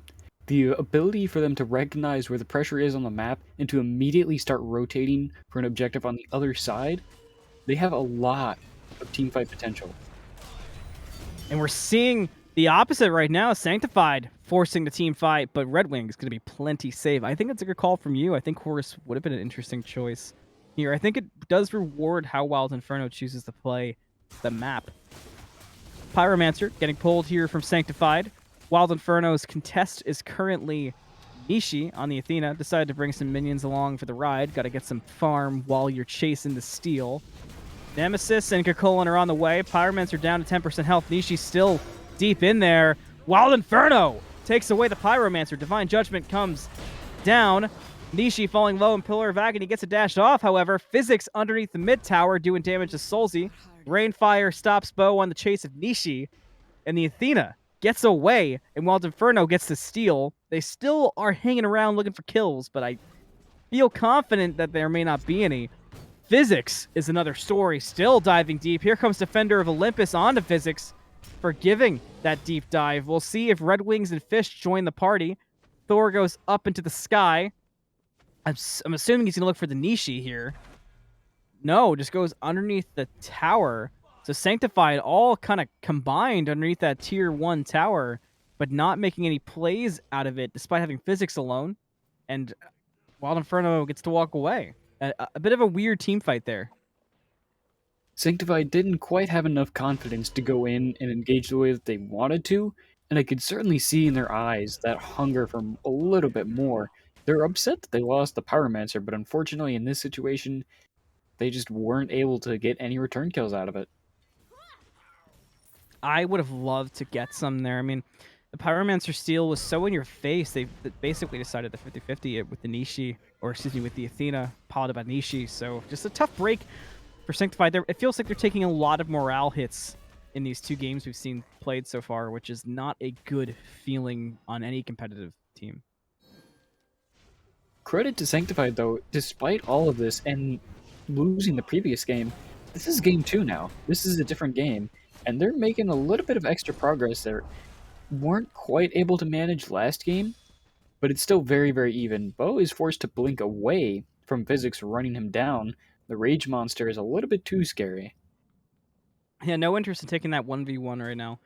We're seeing Wild Inferno branch out very deep into the jungle of Sanctified, which is a nice change of pace, as we were talking about from game number 1. I don't think we saw anybody go that deep in the jungle this early on in game number 1. And they're making it all around that Oni Fury that's about to be spawning, trying to force Soulzc to back up. Red Wings dropping some firebombs at him, but unfortunately, Sanctified recognizes what's been going on. They're here for this Gold Fury. There's a taunt on Dracull. We do have a rotation here from Soulzc and Blizzard, and they run into Nishi. Fields of Love comes out, and the Dharmic Pillars. There's a lot getting dropped for the Athena. They do get the kill, now down 3 ultimates for this fight. And Sanctified backs up. They do have a rotation coming out from Physics, who's going to beat Beau over there. Dash in from Red Wings. Fish alone with Dracull. There's Divine Judgment. That should be all she wrote for Dracull. Going to fall down. Just a matter of who gets the hit. 2-man stun from MysticMegatron. ThockMan gets the kill. Megatron has his own. A double kill for Jones. Physics falls down to Soulzc. Beau is rotating over, so watch out if you're Wild Inferno right now. Jones still hanging on strong. Blink through for Fish. And here comes Defender of Olympus. Triple kill for Jones. Wild Inferno turned that fight somehow. Beau goes in deep. Aegis from Jones, but standing in the icicles. Falls down before he can get more, and Fish cleans up the kill on Bull. Double kill for Soulzc. Now Nishi is the last member alive for Wild Inferno somehow, and Nishi will look to get out of there. That fight, that's the definition of back and forth right there. Keep in mind, those kills used to be very, very even, but now they're exactly even, and the gold is about 1,000 in difference, where it used to be a little bit more than that. Wild Inferno actually taking a little bit of a loss on that team fight. That was a total of 5 kills for Team Sanctified. A pseudo-deicide, if you will, except Niche had enough time to respawn, ult back in with Defender of Olympus, and then survive the team fight. You know, we've been harping on these guys for having a bit of a I don't want to say boring because that's not what I intend, but a calm and very passive set. Game 1 was a weird feeling. I feel like Sanctified couldn't get their foothold. Wild Inferno last week had a couple of more lackadaisical sets. But when team fights break out, when crazy moments happen and they're really forced to act, both of these teams really show some talent. I just want to see them capitalize on it more throughout a game and not when they're back up against the wall. It's definitely a good point to mention. They don't normally go out of their way to start fights. If anything, Wild Inferno goes out of their way to try and go for those objectives. And speaking of, they're already on Pyromancer half HP now. Sanctified none the wiser. This has already happened once this game. It happened all the time last game. So Sanctified now looking for some return. Wild Inferno, one thing you cannot take away from them is that they are different when it comes to objective callouts. They consistently just beat Sanctified to the punch, maybe doing it again. They're already over at the Oni Fury, starting it up. Megatron and company have not realized it. Blizzard has realized it, and it's heading over for the contest, and now Sanctified's collapsing, and it looks like Wild Inferno has no interest in fighting this. They're going to back up for now and play it safe. So Sanctified finally sniffing out objective. Now they're pulling the Oni Fury. I don't know if I like that call. Megatron goes up into the sky. We'll see who Megatron finds on the landing. Nishi goes in, finds a taunt Dracull. Megatron lands back down. So Sanctified will we not be going in here? Again, with they're both playing it so passive that I think they're overlooking opportunities. Especially with that Defender of Olympus and the fact that the other side has Anvil of Dawn. Those are two ultimates that have global rotation capability on each side, where it used to be on one. You got to be careful about which fights you take, but they're taking that really to heart and playing a little bit too careful. Neither side willing to step up at all. And it looks like both sides could easily have had an advantage. I mean, we're seeing this feels more like a Fire Giant dance. We're only 22 minutes into the game. I mean, we do see that Fish split off mid to protect the wave, and that might be enough for this to sizzle out, but yeah, it's a constant theme, and it's very hard to it's an interesting kind of play style to commentate around, because we're always looking for opportunities for plays to be made, but it seems like these two teams just have infinite patience, so a lot of times those plays don't come to the surface. They're really just trying to stall for time to try and get those Tablet of Destinies and the stacks. But there goes Dracull getting blown up. Jones getting credit for that kill. Dracull stepped up first and paid the price. Now Sanctified's down a member, and Oni Fury is getting pulled and dropping low quickly. Physics causing trouble, and Megatron could not beat them to the punch, despite going up into the air. Lands down on top of Nishi. Big damage comes out in the Athena. Blizzard gets credit for the kill on to the Athena, but Wild Inferno do not seem to mind one bit. They're walking back pretty casually, but Sanctified is not done. Blink from Beau finds Fish just on the edge. Megatron goes through. Retribution was not enough to survive, but Soul does get the kill with the Megatron. Beau under tower chasing Jones down, uses that Aegis, and will get the kill using the tower. Double kill for Jones. Now Physics and Red Wings find themselves in a 2v2, but they're not in the beneficial spot here. So Wild Inferno will back away. Sanctified loses out on the Fury, but does respond nicely, which is refreshing to see. The total kills ended up being even 3 for 3 in that fight. Wild Inferno manages to walk away with the Oni Fury, so they're definitely feeling a little bit okay after that fight. But it's also important to note, Wild Inferno, the mid laner Red Wings, ended up getting 8 stacks on that Tablet of Destinies in just that little scuffle.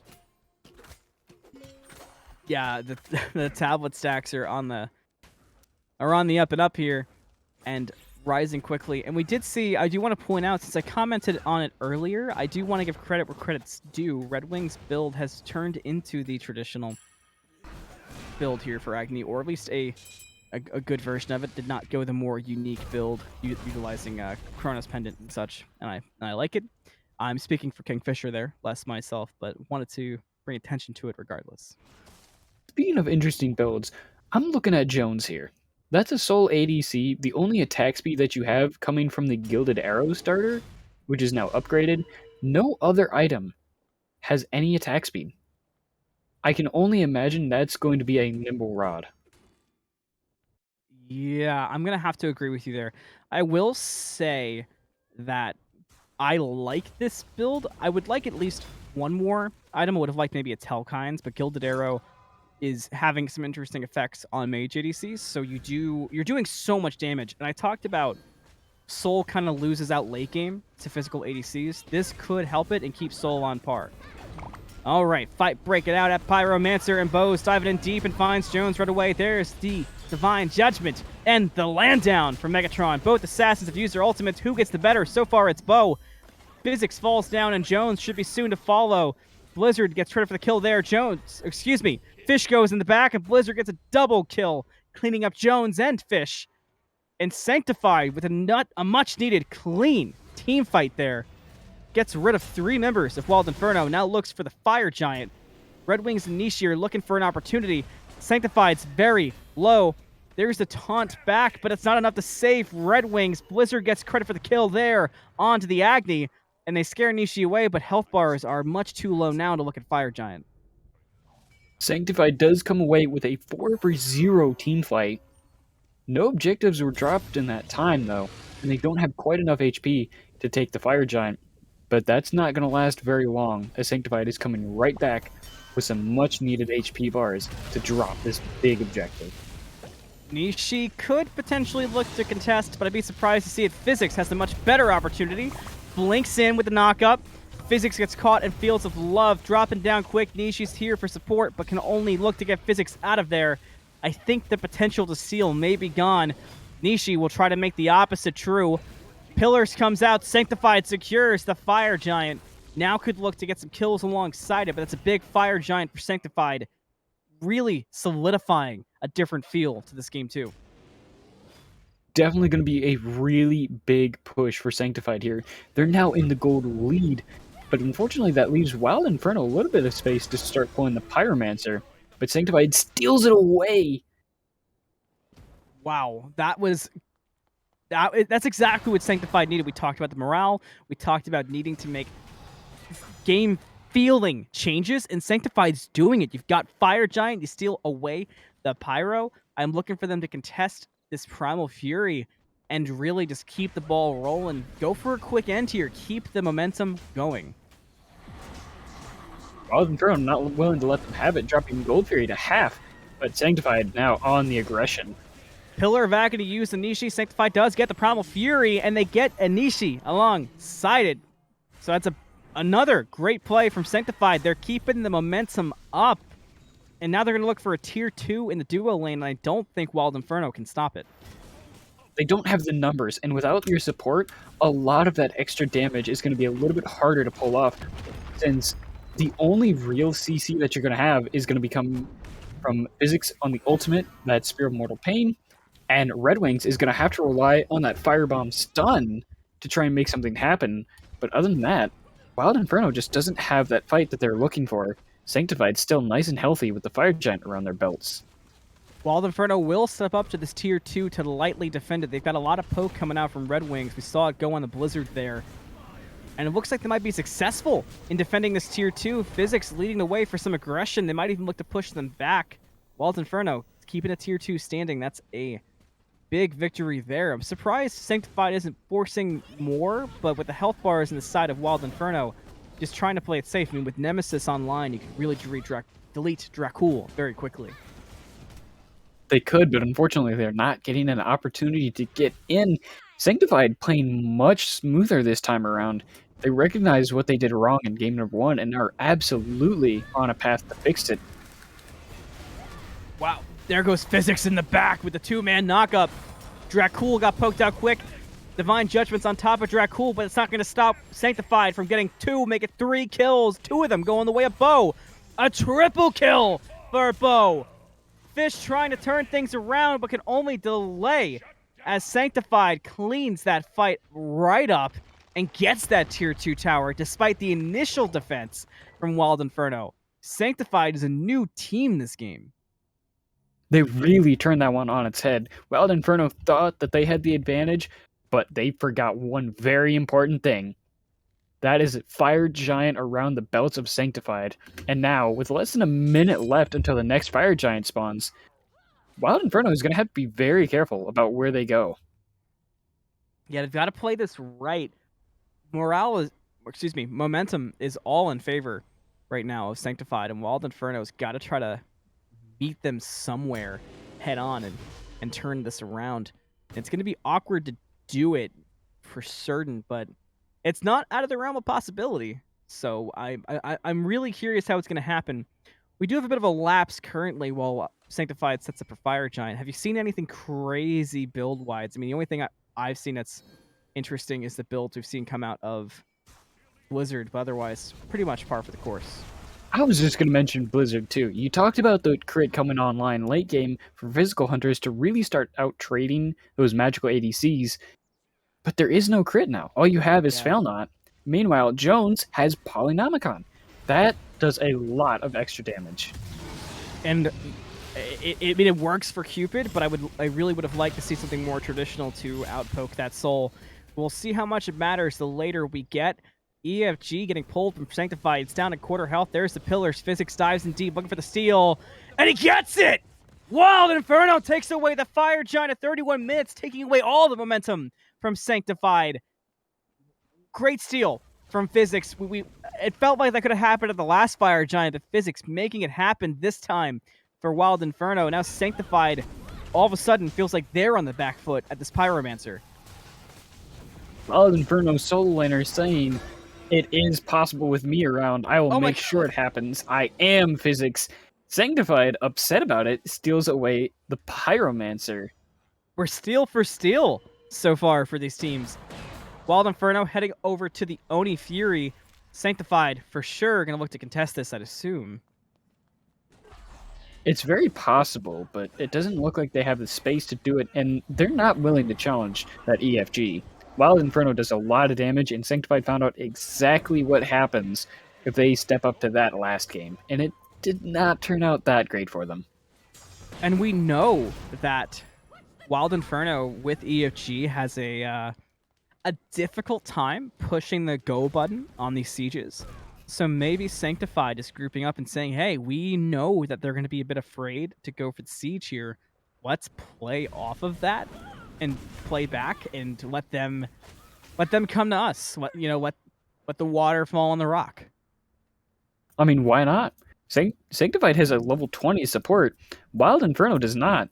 Athena is level 16. 32.5 minutes into this game number 2. Bit of a change from what we saw before. I mean, we were having the same discussion about Dracull on this Athena, which is funny because Athena normally doesn't have a hard time getting that farm online. Wild Inferno does secure the mid lane and the left side towers. Only one tower remains. It's over in the Soul lane for both sides. So this is going to be a Phoenix Siege. We'll see if Wild Inferno can pull it together for the Phoenix Siege this time, or if it'll be a similar tune to game number 1, where we saw a tough time getting in there and making the plays happen. They do have those Oni minions pushing down the right side to try and pressure out that last T2 tower, but that's not going to be enough to help them in this Phoenix Siege here, as they're on a time clock. They only have Fire Giant for so much longer. Jones was trying to push up and do soul things to the Phoenix, but Nishi's going to pay the price for it. Runs into the pillars, but the Heart Bomb is no good on the explosion, and Nishi does survive on the Athena. So Wild Inferno able to evacuate. They didn't get the Phoenix, but staying alive is important there. As you said, timer's ticking. You're going to lose the Fire Giant soon, so losing members right before Fire Giant isn't what you want either. Excuse me. There is still a minute and a half left before that Fire Giant does spawn, but Sanctified still needs to be careful. Even if they do respawn in time, Wild Inferno would still have a lot of map presence to be able to pressure them out and keep them away from the Fire Giant the way they did last time. Wild Inferno cleaning up the farm on the dual lane side of the jungle. Probably considering right now their options. We've seen that Fish has been hanging on the Soul lane for a long time, cleaning up at farming towards those power potions. 3k pot online for the Nemesis, right as I mention it. So that Nemesis is going to be doing some damage in this next team fight. And it's well timed too. Fire Giant is now 30 seconds away. They're going to be setting up those wards. trying to get ready and getting the map awareness, Wild Inferno really has shown they're here for those Fire Giant fights. They know how to play around that big objective. And given the track record, I'm going to trust Wild Inferno to know what to do here. EFG about to spawn in. Nishi stepping up to survey the area and prepare. Wild Inferno heading over. Nemesis has the 3K pod online, as we mentioned. This will be a big fight going forward at 35 minutes here. Sanctified showing to contest. Megatron going up into the air. Going to see if he can make a play happen. See what he lands down on. Jones getting poked out quick, but there's a return damage, and Fish shuts down Beau quickly. Megatron lands into his own doom and falls down to Physics. 2 deaths already for Sanctified, and Wild Inferno going to look to make a play and this Fire Giant off of it. Poke comes out from Soulzc. Fire Giant not going to knock anybody up, but the damage has been done. Fish going around the back, looking for a play, but Blizzard and Soulzc are plenty healthy to go in with Dracull to contest this Fire Giant. It falls down to half health. Sanctified still hanging out. Wild Inferno's taking a big risk here. Looks like they're going to go for the 50-50.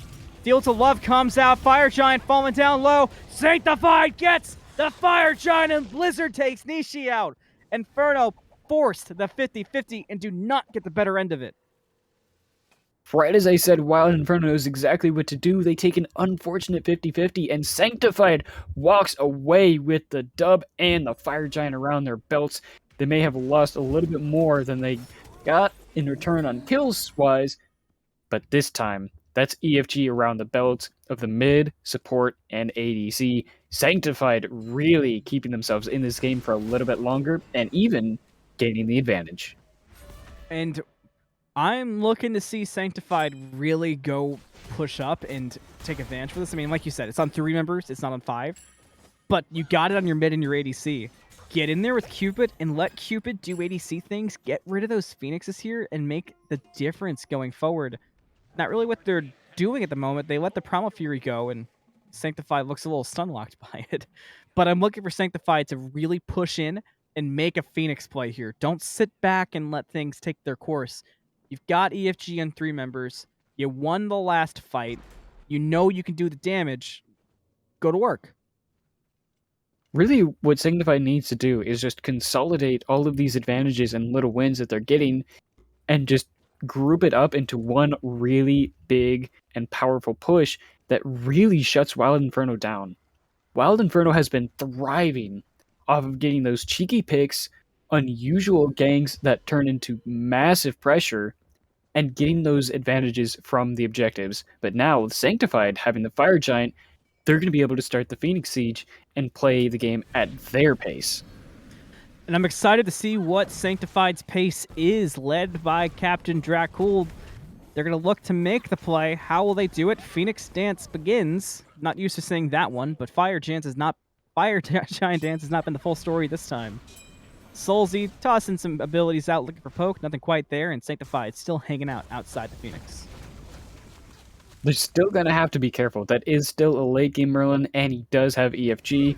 Wild Inferno doesn't have quite the same Phoenix Siege defense that we saw in Sanctified in the last game, but they still have to be careful. Wave goes in. Sanctified does not walk in with it. Going to buy some more time. Have not sent their jungler to mid yet to split any pressure, as we've seen Wild Inferno do time and time again. Minion sinks to the grave. Sanctified still thinking about it. Wild Inferno doing much of the same.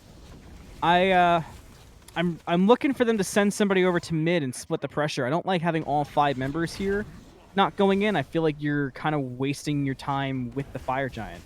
They do walk in this time, and a blink through from Beau. Somebody wants to make something happen, but Beau gets absolutely deleted for it, and Jones gets the credit.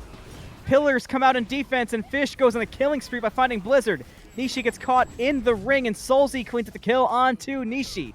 Megatron, saving ultimate for the end, heads up into the air, gonna look for somebody, anybody, lands down and finds it, but gets deleted in return. Dracull falls down. We might have a deicide. Physics chasing down Soulzc, does have to back off from the fire, but Fish does not know the meaning, dashes forward, flicker through from Soulzc, and Fish gives up the chase. So Sanctified had the advantage with EFG and threw it all away with 2 separate engages, both leading to just absolute deletions. Beau tried to blink in and get something active with that Pillars of Agony, but unfortunately, the only thing that he ended up catching was a mouthful of Supernova from Jones, and that is not something that you want to bite off, because it is guaranteed to be more than you can chew. Personally, I would take a mouthful of Supernova from Soul any day of the week, but we'll avoid talking about my Pantheon Tinder as EFG's getting pulled by Wild Inferno, down a quarter health, and they should have a free EFG, so we'll see what Wild Inferno does with it this time with Sanctified on the defensive once again. I just want to take this opportunity to apologize to all the kids at home. Please ignore Anthony, he is just being down bad right now. Wild Inferno, meanwhile, are consolidating their objective lead and pressure. They have EFG around their belt once again, but historically, they haven't been able to make too much happen out of it. They got the Pyromancer, they're going for the Oni Fury, but can they get a Phoenix out of it? Look, all I'm saying is I know why I bought Epsilon Soul. Anyway, Oni Fury spawning in. Jones has Poly procced and ready to go, and there goes the Oni Fury, Sanctified, preparing for the defense, setting up the wards, ready to defend Helm's Deep. While the Inferno, on the other hand, just making their game plans, taking comms easy, probably going to push up with the Oni Fury waves, and we'll see what happens crossing this 41-minute mark. Look, Anthony, I know Soul is really hot, but this isn't the time to be talking about that. Right now, we need to focus on the game. Right now, Wild Inferno has a big lead. They've got a really nice advantage. Gold is very similar, practically negligent for 41.5 minutes into this game, but you still gotta be careful. That is an EFG around the belts of all 5 members, and even if they normally don't get too much out of it, you still have to respect the damage it does. Who do you think takes you on a more enjoyable date, Athena or Soul? Or Nemesis? Let's put Nemesis in there. Or Ganesh. I'm going Ganesh. Peaceful, definitely candlelight. Probably a nice restaurant Ganesh is offering to pay, of course. Ganesh wouldn't make you pay. Just one of the many steps on his road to removing any obstacles in life. Sanctified, on the other hand, has a big obstacle in their way, and that is Wild Inferno barreling down at the duo side Phoenix. They gotta be careful. Those firebombs from from Red Wings as Physics looks to engage. Beau did look for an opening there, but could not quite find it. Wild Inferno backs up. They did split their jungle to mid. Now jungle goes in. A blink through from Fish. We got action. The blink through to go with the Oni waves now turns on Megatron and finds the slice and dice with Judgment. That's enough for the left side to go in, but they can't get to the Phoenix because of pillars. And look at the damage they're taking from Soulzc. Megatron lands down in the fire and falls down to Red Wings.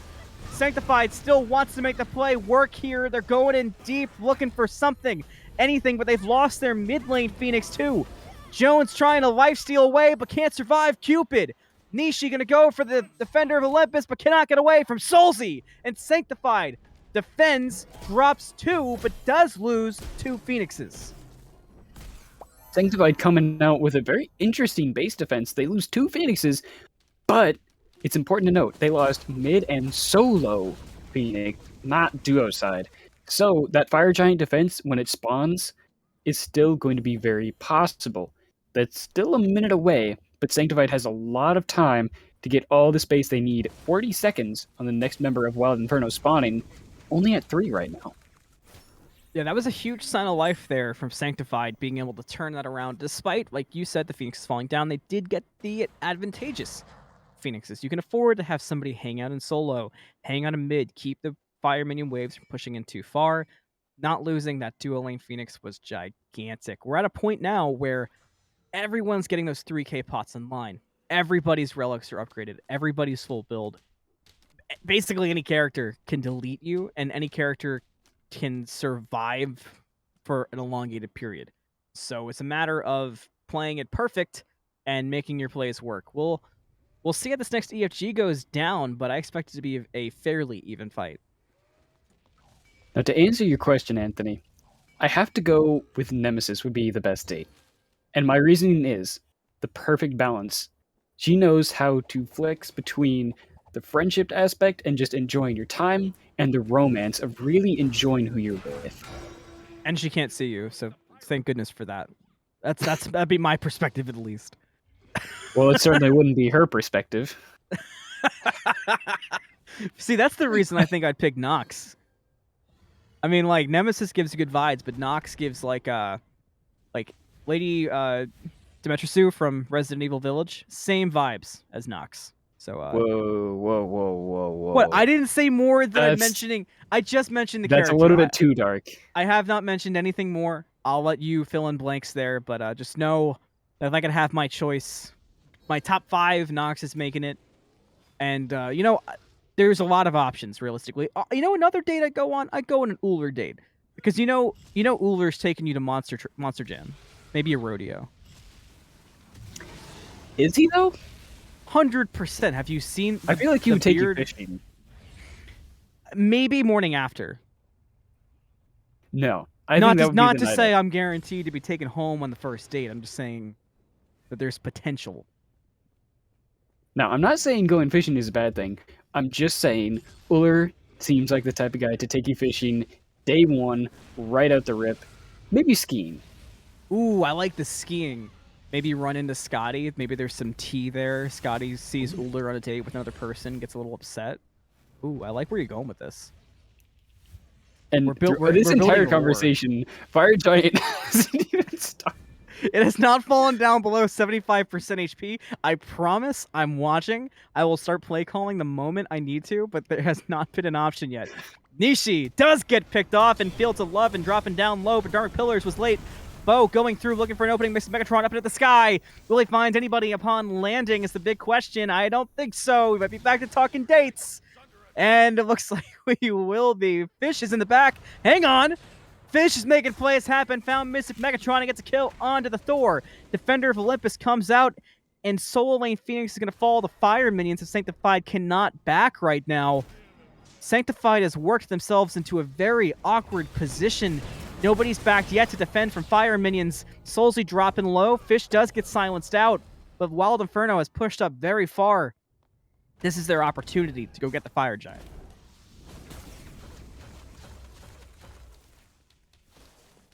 Will they do it, is the big question. Are they doing it? They're doing it! Fire Giant, below half health. Wild Inferno's on top of it and putting in the work. Wild Inferno gets it, despite Dracull's best efforts with the Dark Pillars. Physics cleans up Soulzc, and Wild Inferno's got 2 members dead. And look at Soulzc's respawn timer. Over 70 seconds with no mid laner. You got fire waves pushing in. Surely, Wild Inferno will take this opportunity to go for the end. They absolutely have the numbers advantage this time, and with no mid or right side Phoenix, this is a 5v3. They've got all the space in the world with the advantage of EFG. Wild Inferno in the driver's seat once again. Their game to lose. Will Sanctified be able to pull through in a rather bleak situation? This is going to be tough. I mean, you got all Phoenixes down. Wild Inferno's got everything they need. They got EFG online. They're going to go for the Primal Fury first, as so keenly predicted, it may seem. Sanctified going to look to lick wounds and prepare for defense. Primal Fury going to get secured. I mean, you got no Phoenixes, 3 waves of fire minions. There's nothing else to... Oh, you know what? That's a lie. When they come back, they're going to go get Pyromancer, aren't they? See, now you're learning, Anthony. Now you're learning. These are very principled players. They stick to their guns. Their coach told them, you got to make sure you secure every objective imaginable. Anytime it's on the map, you got to be right there on top of it. And they're doing it. They're there every single time. Leaving nothing to the imagination of the buffs. And, there's been I'm not trying to harp on this game or the players. There's been a good game around certain moments. There's so many moments of like a lapse of action and passiveness where there could certainly be at least attempts to make plays happen. It's 2 remarkably passive teams at the moment. So I hope nothing comes across as us harping too much. But at a certain point, we we do have to have some fun and try to fill the void in action.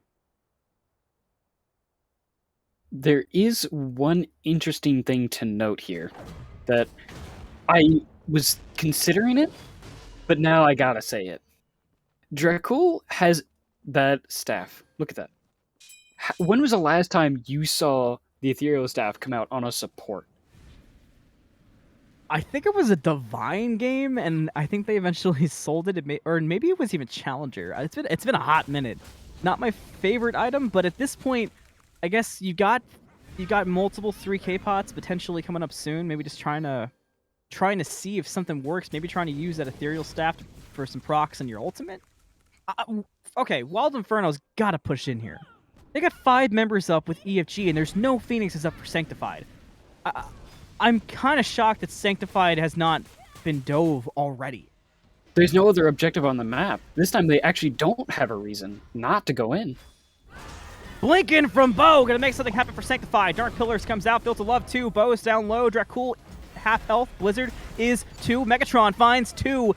Red Wings is very, very low in the back, but not low enough as Red Wings deletes Megatron. Nishi goes in looking to make some plays happen with the taunt, but cannot find it quite yet. Sanctified going for the re-initiation, and Pillar of Agony may come up huge here. Physics did kill Beau, but look at the damage done. Blizzard finds the kill on the Nishi and dashes forward. Could not find the kill on the Red Wings, but finds it on the Physics. It's a double kill for Sanctified, but look at their Titan. The Winions are going ham. Blizzard backs and dashes out, finds the fire minions just in time. The Phoenix is so low, they're going to lose the Phoenix too. Sanctified, even when they find victories, are just knocking on the doors of defeat. Sanctified finally catches a break with a beautiful re-engage, Beau catching 4 with Pillar of Agony, which results in almost a complete team wipe. Wild Inferno is now on the back foot, but the problem is Sanctified only has 1 Phoenix left. The right or the left side is barely about to respawn. Right side already went down. They can't really step up to that Fire Giant very well.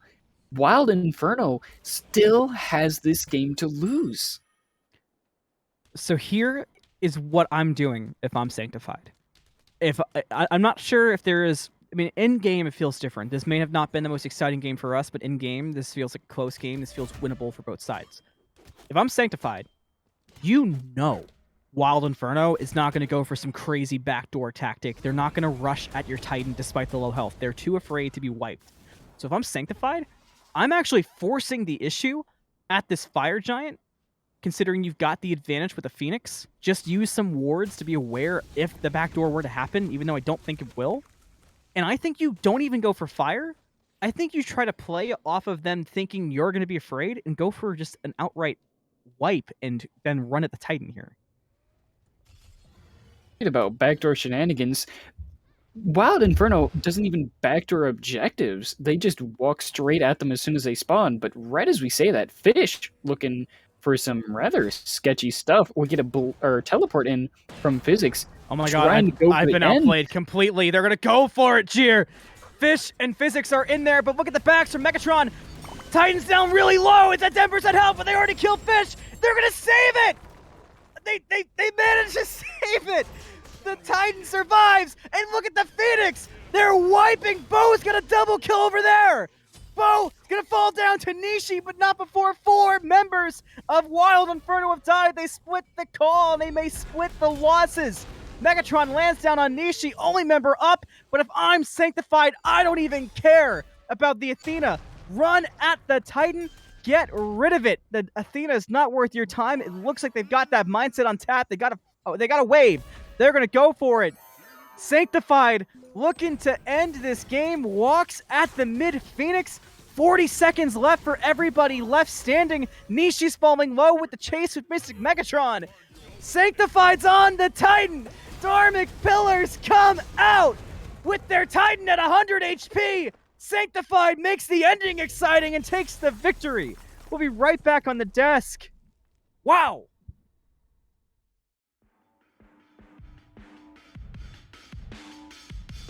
I could get drunk off the lights of a city. Late night phone calls just to say you miss me, but you don't. No, you don't. Drop my phone now, that shit's broken. 2 a.m. and I'm lost in Brooklyn, missing home. I know you don't.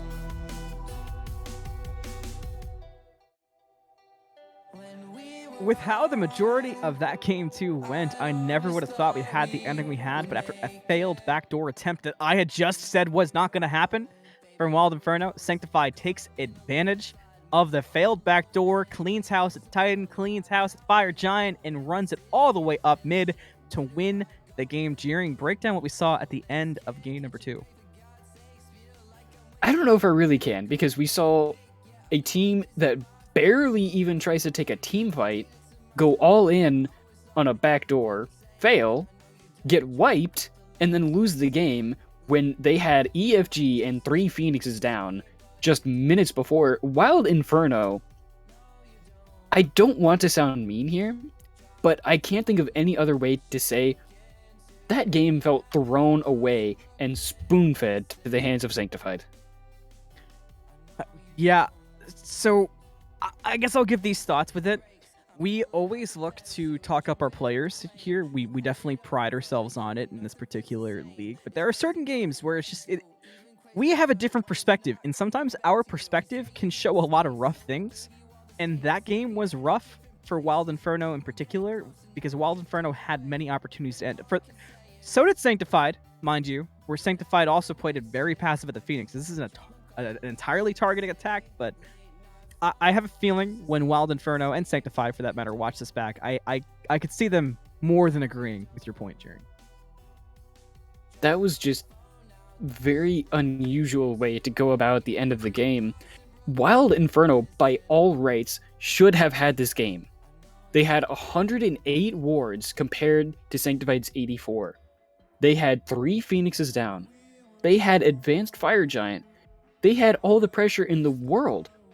They had the team synergy, they had the team fights, they had the Fire Giant dance down to a key. But unfortunately, one unfortunate misplay ends up costing them the game. Will they be able to fix that mistake and take the set 2-1? Or will Sanctified make a return and have a reverse 2-0 coming in game number 3? Great questions indeed, and we'll be right back to answer them on the Smite Draft League.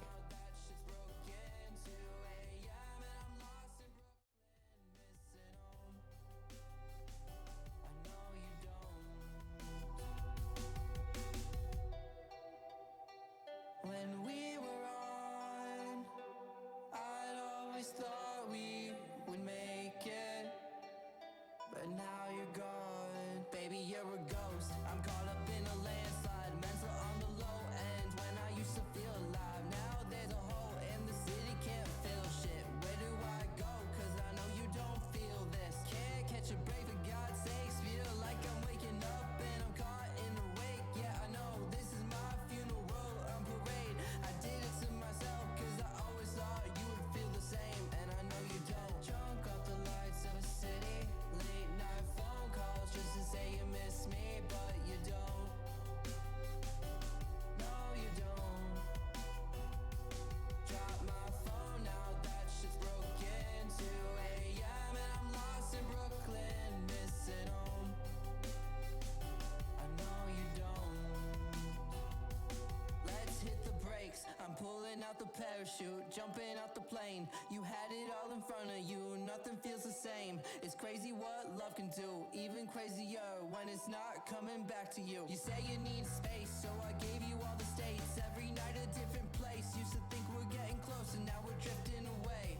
And all I can say is that I'm feeling wasted. I could get drunk off the lights of a city, late night phone calls just to say you miss me, but you don't. No, you don't. Hello, and welcome to game number 3 between Wild Inferno and Sanctified, and we've got a remake, baby, for game number 3 here, and we'll walk through quickly. We see very different team compositions, but the thing that I noticed right away is that LDGFish has gotten the Mercury that got the pentakill, and that is frightening, to say the least. While Mercury is terrifying and a very real threat of that pentakill returning, I also notice Soulzc has Tiamat. And if any of you have seen any games played by Soulzc ever, you will understand why I have some PTSD of that character. Yeah, The Tiamat has been showing out this season for sure. You know, something else I want to point out.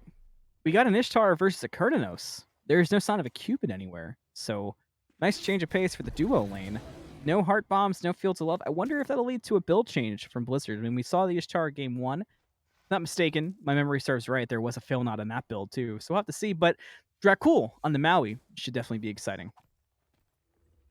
We've seen a lot of fail knot so far this set. Not a whole lot of rage at all. Deathbringer hasn't really been making much of an appearance. But now, you've got a normal physical hunter with a Mercury. If I don't see at least 170% combined crit chance from the two of them, I'm going to have to question what's going on in this game. We'll see if we've got more questions than answers in game number 3, and we'll hope for an exciting one. But just in case, grab some coffee. We'll be right back on the Smite Draft with game number 3 between Sanctified and Wild Inferno.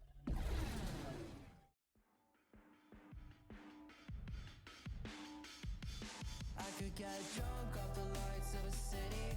Late night phone calls just to say you miss me, but you don't. No, you don't. Drop my phone now, that shit's broken. 2 a.m. and I'm lost in Brooklyn, missing home. I know you don't. When we were on, I'd always thought we would make it, but now you're gone. Baby, you're a ghost. I'm caught up in a landslide, mental on the low end. When I used to feel alive, now there's a hole in the city, can't feel shit. Where do I go? 'Cause I know you don't feel this. Can't catch a break for God's sakes. Feel like I'm waking up and I'm caught in the wake. Yeah, I know this is my funeral on parade. I did it to myself 'cause I always thought you would feel the same, and I know you don't. Drunk off the lights of a city, late night phone calls just to say you miss me, but you don't. No, you don't. Drop my phone now, that shit's broken. 2 a.m. and I'm lost in Brooklyn, missing home. I know you don't.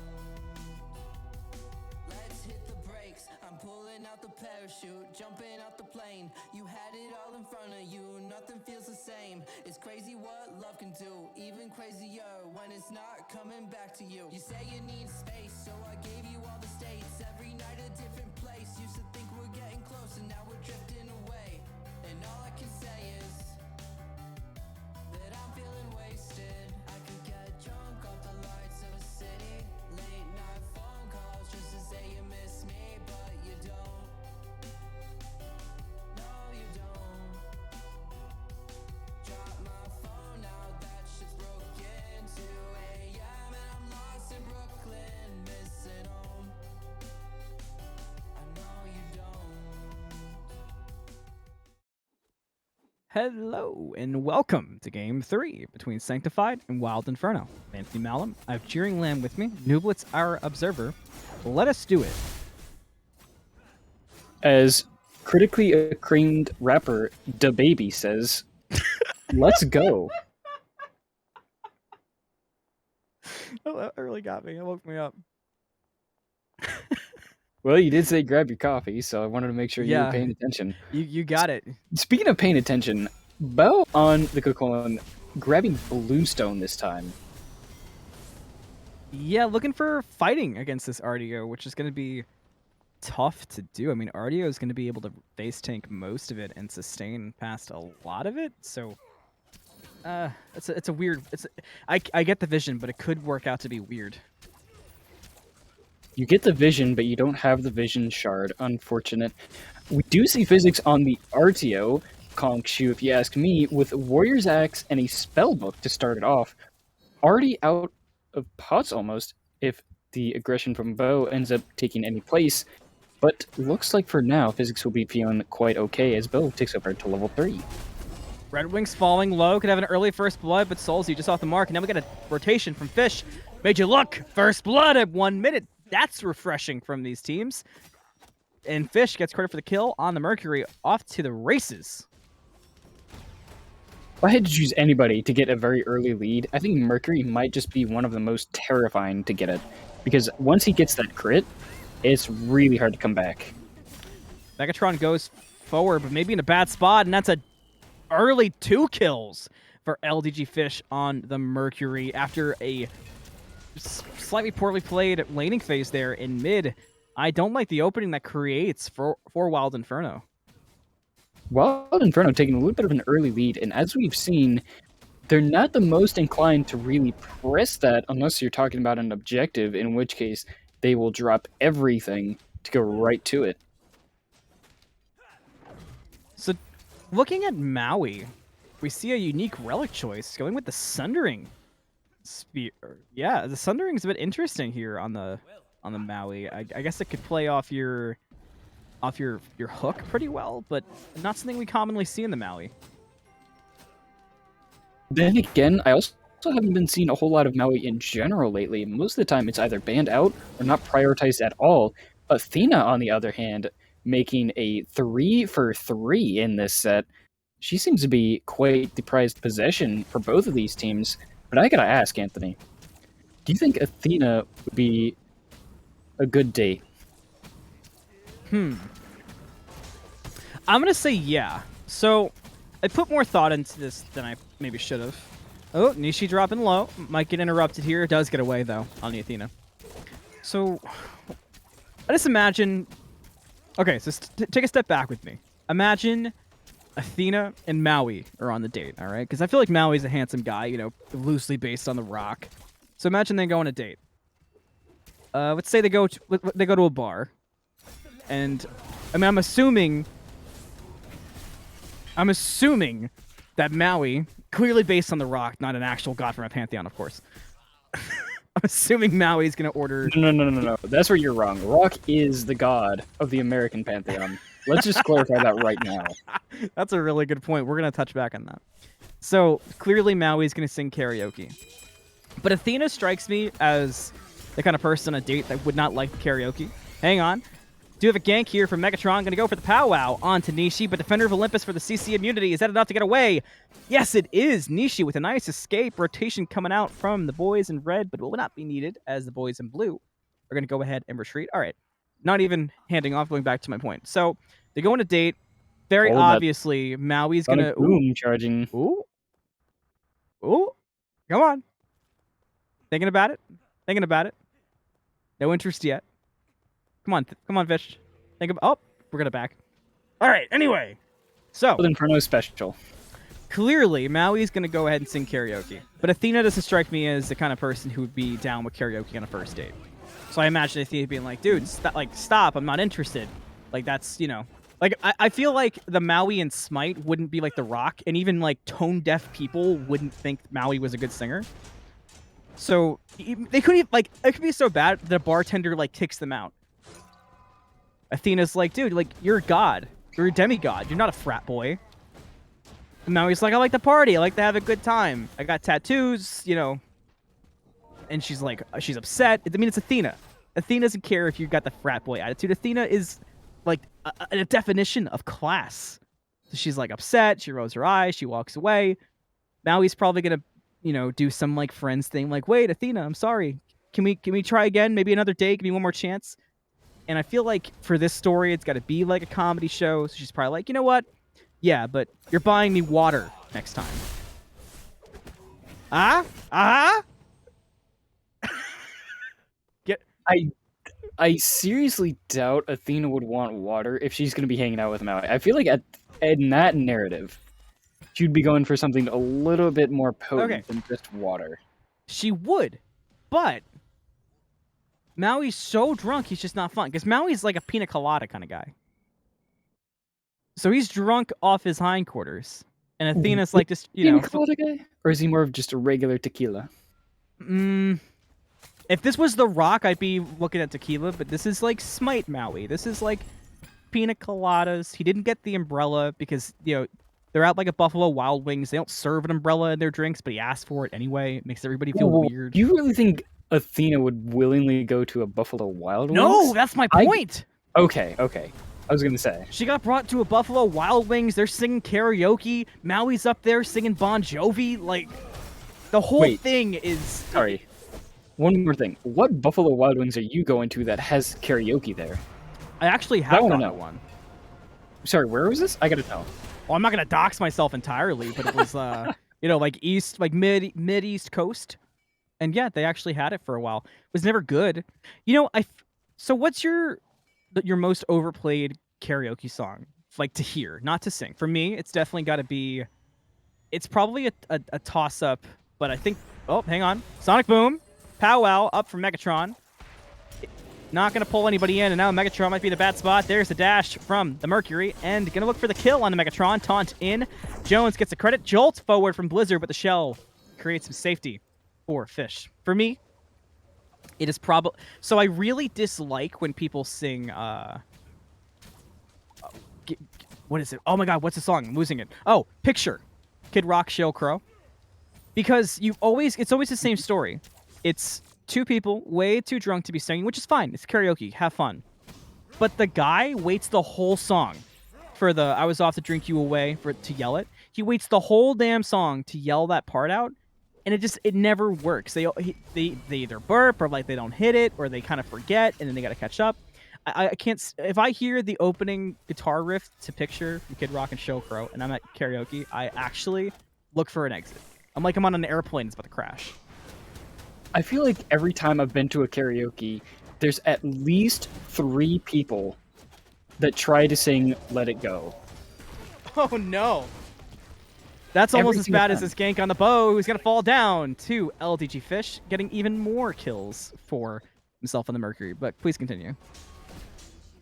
Actually, the aggression is going to continue. Soulzc getting caught up by the Athena in mid lane. Nothing too much there. I think we're okay. We'll hang out with this fight in duo between Jones and Blizzard. Nothing there. Just going to be some Bastions. Mid lane getting cleared up too. All right, so yeah, I think you're good to take us away. So, as I mentioned, I feel like every time I've ever been to a karaoke, there's always somebody trying to sing Let It Go. Usually, one person does pretty good with it, but is way too inebriated to properly actually sing it, and more so just kind of goes through it with a relatively on-key voice. Everybody else shouldn't be singing the song at all. I have a joke for you. I'm pulling this out of nowhere, so this could be disastrous. Oh, Wild Hunt. Jolt away. Gonna be safe. What would Zeus sing at karaoke? Thunderstruck.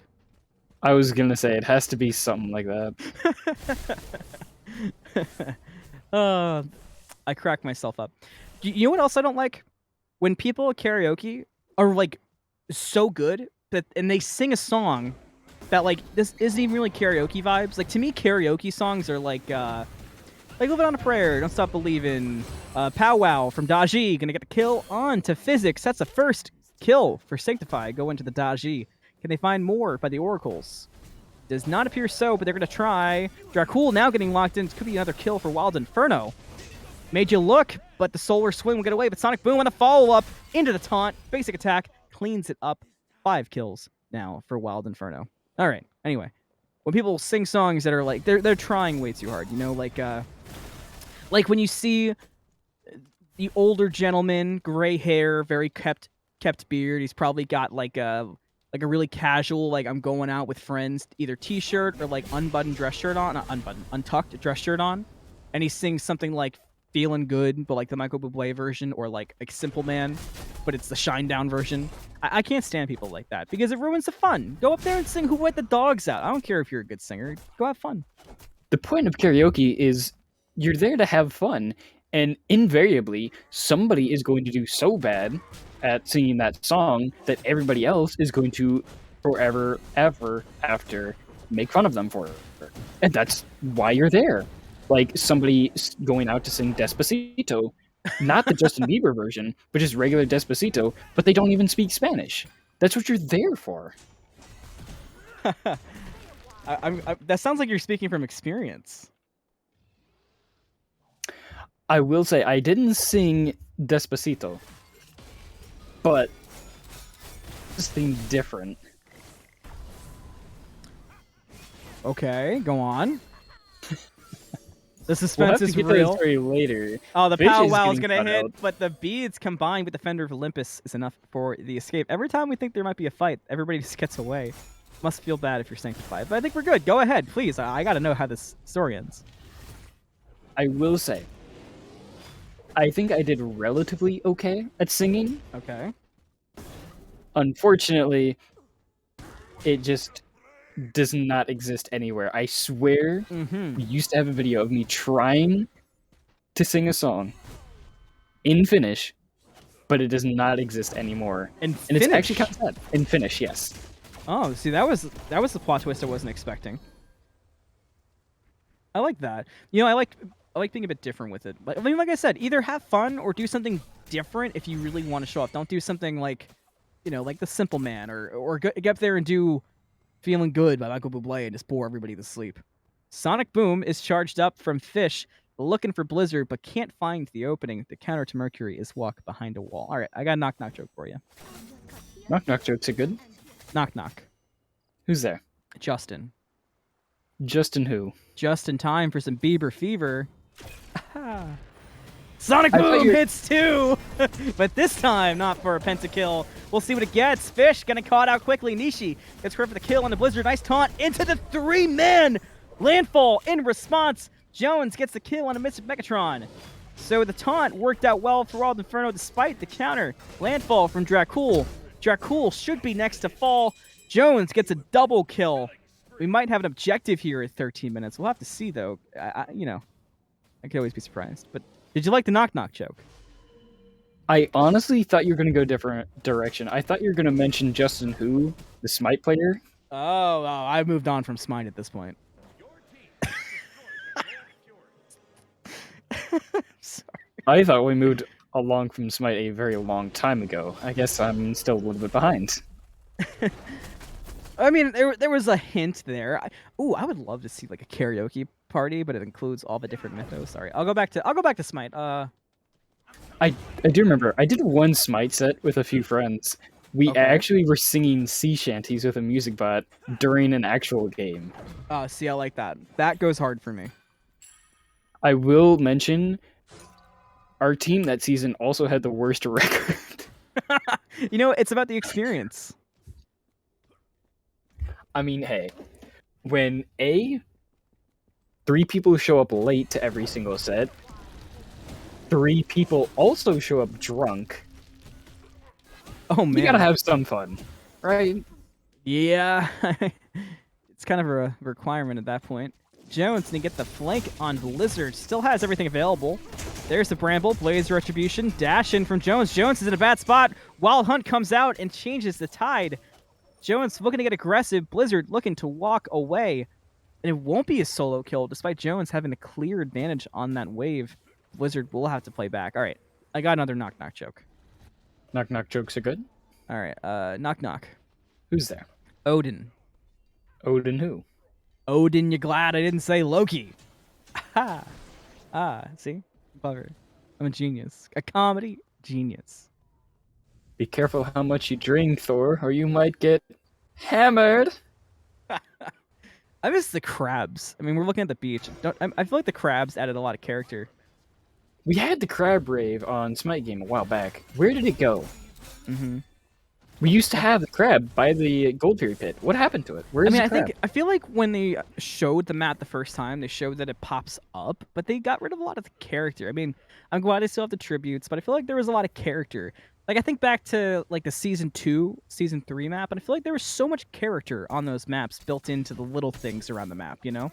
I'm not saying these maps are bad. I do like the current map, but the old ones were just different. They were built different. That is without question. They're also very nostalgic, I think. Oh, looks like we're going to get aggressive over in the duo lane. For what? We'll find out. Defender of Olympus came out, maybe just for some safety, as Dracull was rotating. Dracull now stuck in the Bramble. Megatron's here with Blizzard. Powwow comes out. Landfall as well. So we're doubling up the pull-ins, and Nishi is the one who gets pulled in. Fish is in the back, though, dealing with Blizzard. Aegis to buy some time. Now Fish is in a bad spot. Does get the kill. on the Blizzard. Tower falls down. So now Wild Inferno may be in a better spot, but MysticMegatron shuts down Fish. And that's a good spot for Sanctified here in this fight, but they're not going to be able to get more than that. But Wild Inferno does get a tower, which is huge. They still got to be careful, though. Sanctified is still down by about 5,000 gold. They may have gotten a decent return kill there, but they still have to be very careful. That was a big shutdown on Fish, but he's not the only threat on that team. For sure. I mean, the Rage being fully stacked at 17 minutes is frightening, but I think overall it's not the worst thing. Who's going to get it? Oh my god, he lost it. All that time spent, wasted. Years of academy training wasted for Physics. Does not get the blue buff, and may end up dying as well. I mean, very tanky, does have to dash online. Gets a 2-man stun, will be plenty safe. So it was close, but it was dangerous for Physics going for that blue buff. And ill-fated, apparently. It just... all that effort into trying to steal away that blue buff. But I gotta say that that's what you get for playing RDO in solo. Boom me all you want. I will stand by what I said.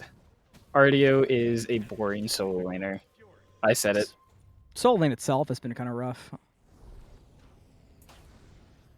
A lot of people very have Netflixy. different opinions. They have different opinions on solo lane, but as somebody who's actually played in it, I have to say, RDO is probably one of the more boring people that you could pick. I feel like solo lane, we were talking about season 3 a minute ago. I feel like that was a great solo lane season. I was one of the only times I played a lot of solo lane. I remember playing a lot of tier, and I feel like it was actually a lot of fun. Like I almost was inviting the early ganks. Yeah, that's fair. That was also back in the time when we actually did see a very strong and irrefutable solo meta. One that we have not seen in a very long time. Taunt in from Nishi on the Soulzc. Red Wings is waiting in the background, but will not go in. This has been a very calm game. As always, I'll always mention it for fun. Never an insult at the players as we talk calmly throughout a game. Just trying to keep the energy up in what has been a very calm and one-sided game. Surely these teams are tired. This rough couple first games, very back and forth. They want to win, of course, but no offense is ever meant by the fun stuff. But the fun stuff will continue as we hit 19 minutes in this game. Wild Inferno with a commanding lead currently, coming up on about 8K gold lead. Physics and Beau still duking it out. The big story has been probably LDGFish on this Mercury, showing why it is a high priority ban for certain. And as you mentioned, a pentakill previously. So far, had gone 5-0 before getting shut down to now 5-1-4. A fully stacked Rage in the first 17 minutes, and is almost level 20 by the 20-minute mark. That's a lot of farming. Keep in mind, Jones has hit level 20 before the 20-minute mark.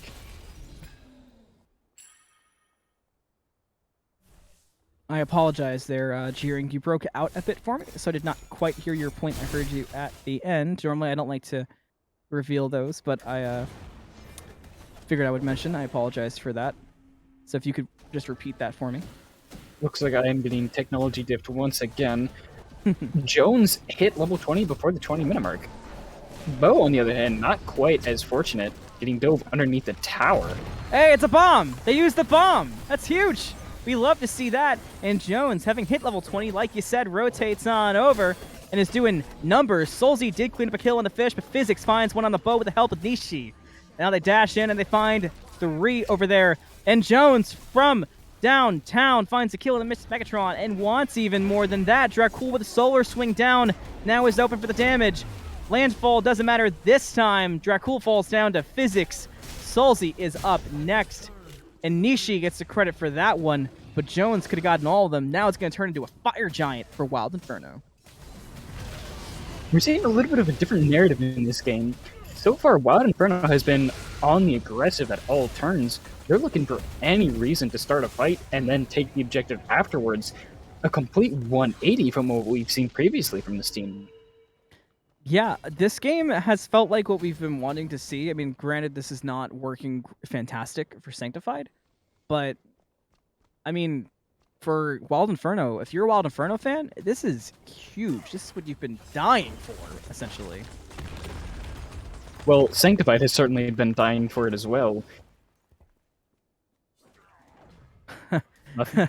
I got it. I got it. A That was a pity good one. laugh. No, it took me a second. It took me a second, but I did get it. All right, I got one for you. Ooh. Why did Achilles pull over to the side of the road? Why is that? He heard sirens. Oh, that's a good one. I've known that one a while. Not That a is a great good one, one. but I've known it for a while. That one goes very deep into lore. Who, let's see if I can stumble my way through more. Oh, hang on. Big knock-up in the back. Making plays happen. Wild Inferno, though, running it deep. Might have to stop myself because we may have a potential for end here. Wild Inferno's diving in deep, looking for the kill on to Blizzard. It's a double for Jones. And now they're on the Titan. Beau is the only one left to defend. 4 seconds now on Soulzc. MysticMegatron won't be far behind, but Wild Inferno already has a Titan down a half. Here comes Soulzc. Tornado comes out. That's enough for Wild Inferno to back away, so they do defend it for now, but it was very close for Sanctified. Definitely counting their blessings after that one.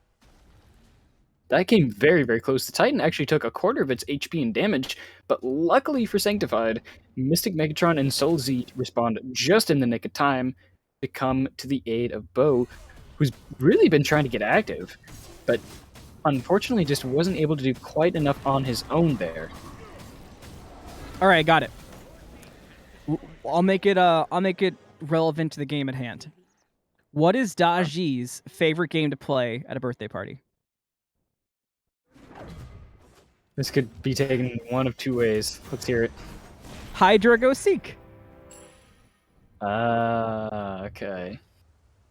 See, you thought I was gonna get crazy, but it was simple. Hydra Lament, Hydra Go Seek.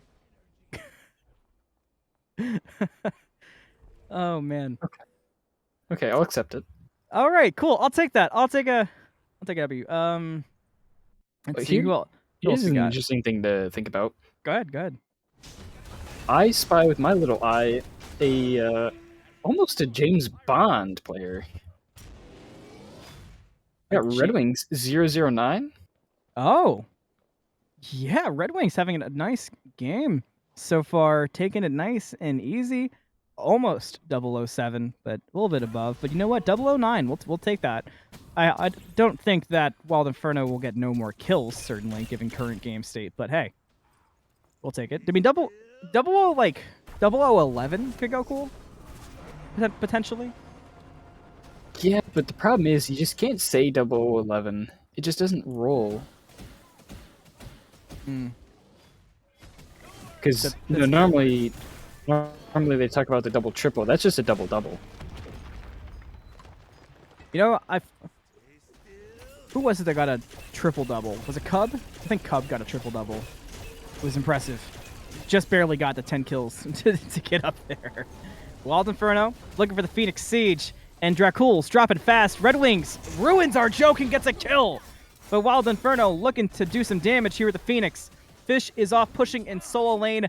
Jones is divine with a kill on to Soulzc. Megatron is poked out, has to go with the powwow.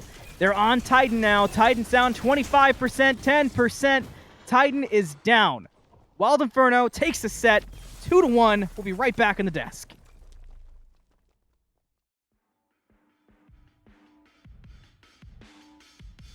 I could get drunk off the lights of a city. Late night phone calls just to say you miss me, but you don't. No, you don't. Drop my phone now, that shit's broken. 2 a.m. and I'm lost in Brooklyn, missing home. I know you don't. Hello and welcome back to the Smite Draft League. Wild Inferno and Sanctified have finished up their set, and Wild Inferno, with very commanding game number 3, has taken the set away. And it was a very dominant game 3, but it's not to put past what we saw from game number 2, where Sanctified came live at the end. I mean, I definitely, based off our commentary alone, Jeering, I think you'll agree with me that game 3 was not the most exciting game. But I do think that there's a lot of constructive things that these teams can watch back, and that we said in game 1 and game 2 that these teams can look at and improve. And I genuinely believe that this will be a game where these guys look back on and they really see that there was a lot of opportunities where they could have gone crazy. There certainly were a lot of changes that could have been made, some better, some worse. Certainly, it doesn't really need to be said, but Wild Inferno had some opportunities to make some things happen in the previous games, but this time, they weren't hesitating at all. Wild Inferno stepped on the gas, put pedal to the metal, really ran away with this game, and if they're looking at anything, I think they've certainly found almost a magnum opus, if you will, of what they're trying to accomplish. They had some great objective pressure and secure, but this time around, they just decided to secure the souls of their enemies. Yeah, and I mentioned it a lot throughout game 1 and game 2. Dracull is a very smart captain, and Sanctified has been a very smart team. And I anticipate that they are a team that will watch this set and take a lot from it. The same can be said for Wild Inferno, certainly. But I definitely think that this set could be a learning phase. And for both of these teams, I mean, you can correct me if I'm wrong here, and I don't think this is too crazy of a take. If either of these two teams could just simply improve upon their aggression, I think that either one of them could easily be a playoff contender. Absolutely, both of these teams can really make a lot of plays happen, and they have a lot of talent. That goes without saying. The problem is they just weren't able to really consolidate and press the little advantages that they were given, and throughout this entire set, they kind of let some of it slip away, and in other cases, they press those advantages to the max. In game number 1, we saw Wild Inferno really took away with that lead and made sure Sanctified really didn't have any options to escape. But while they had that massive advantage, they weren't able to press it the same way that we saw in game 2. Yeah, and that was really what came back to bite them. And I mean, we saw many opportunities for both teams where it could have really gone either way. And I think that looking at those weaknesses and trying to turn those weaknesses into strength, as you do with any skill, as you do with any situation where you want to get better and grow, I think doing that will turn it around. And we'll have to see how these guys turn it around as they go forward. This was just a week 3 game, plenty of season left for both Sanctified and Wild Inferno, who took today's set. I have been Anthony Malum. I had Jeeringlamb alongside me. iNooblet was our observer, and we had a lot of fun here. We hope you did too. We'll see you next time on the Smite Draft League.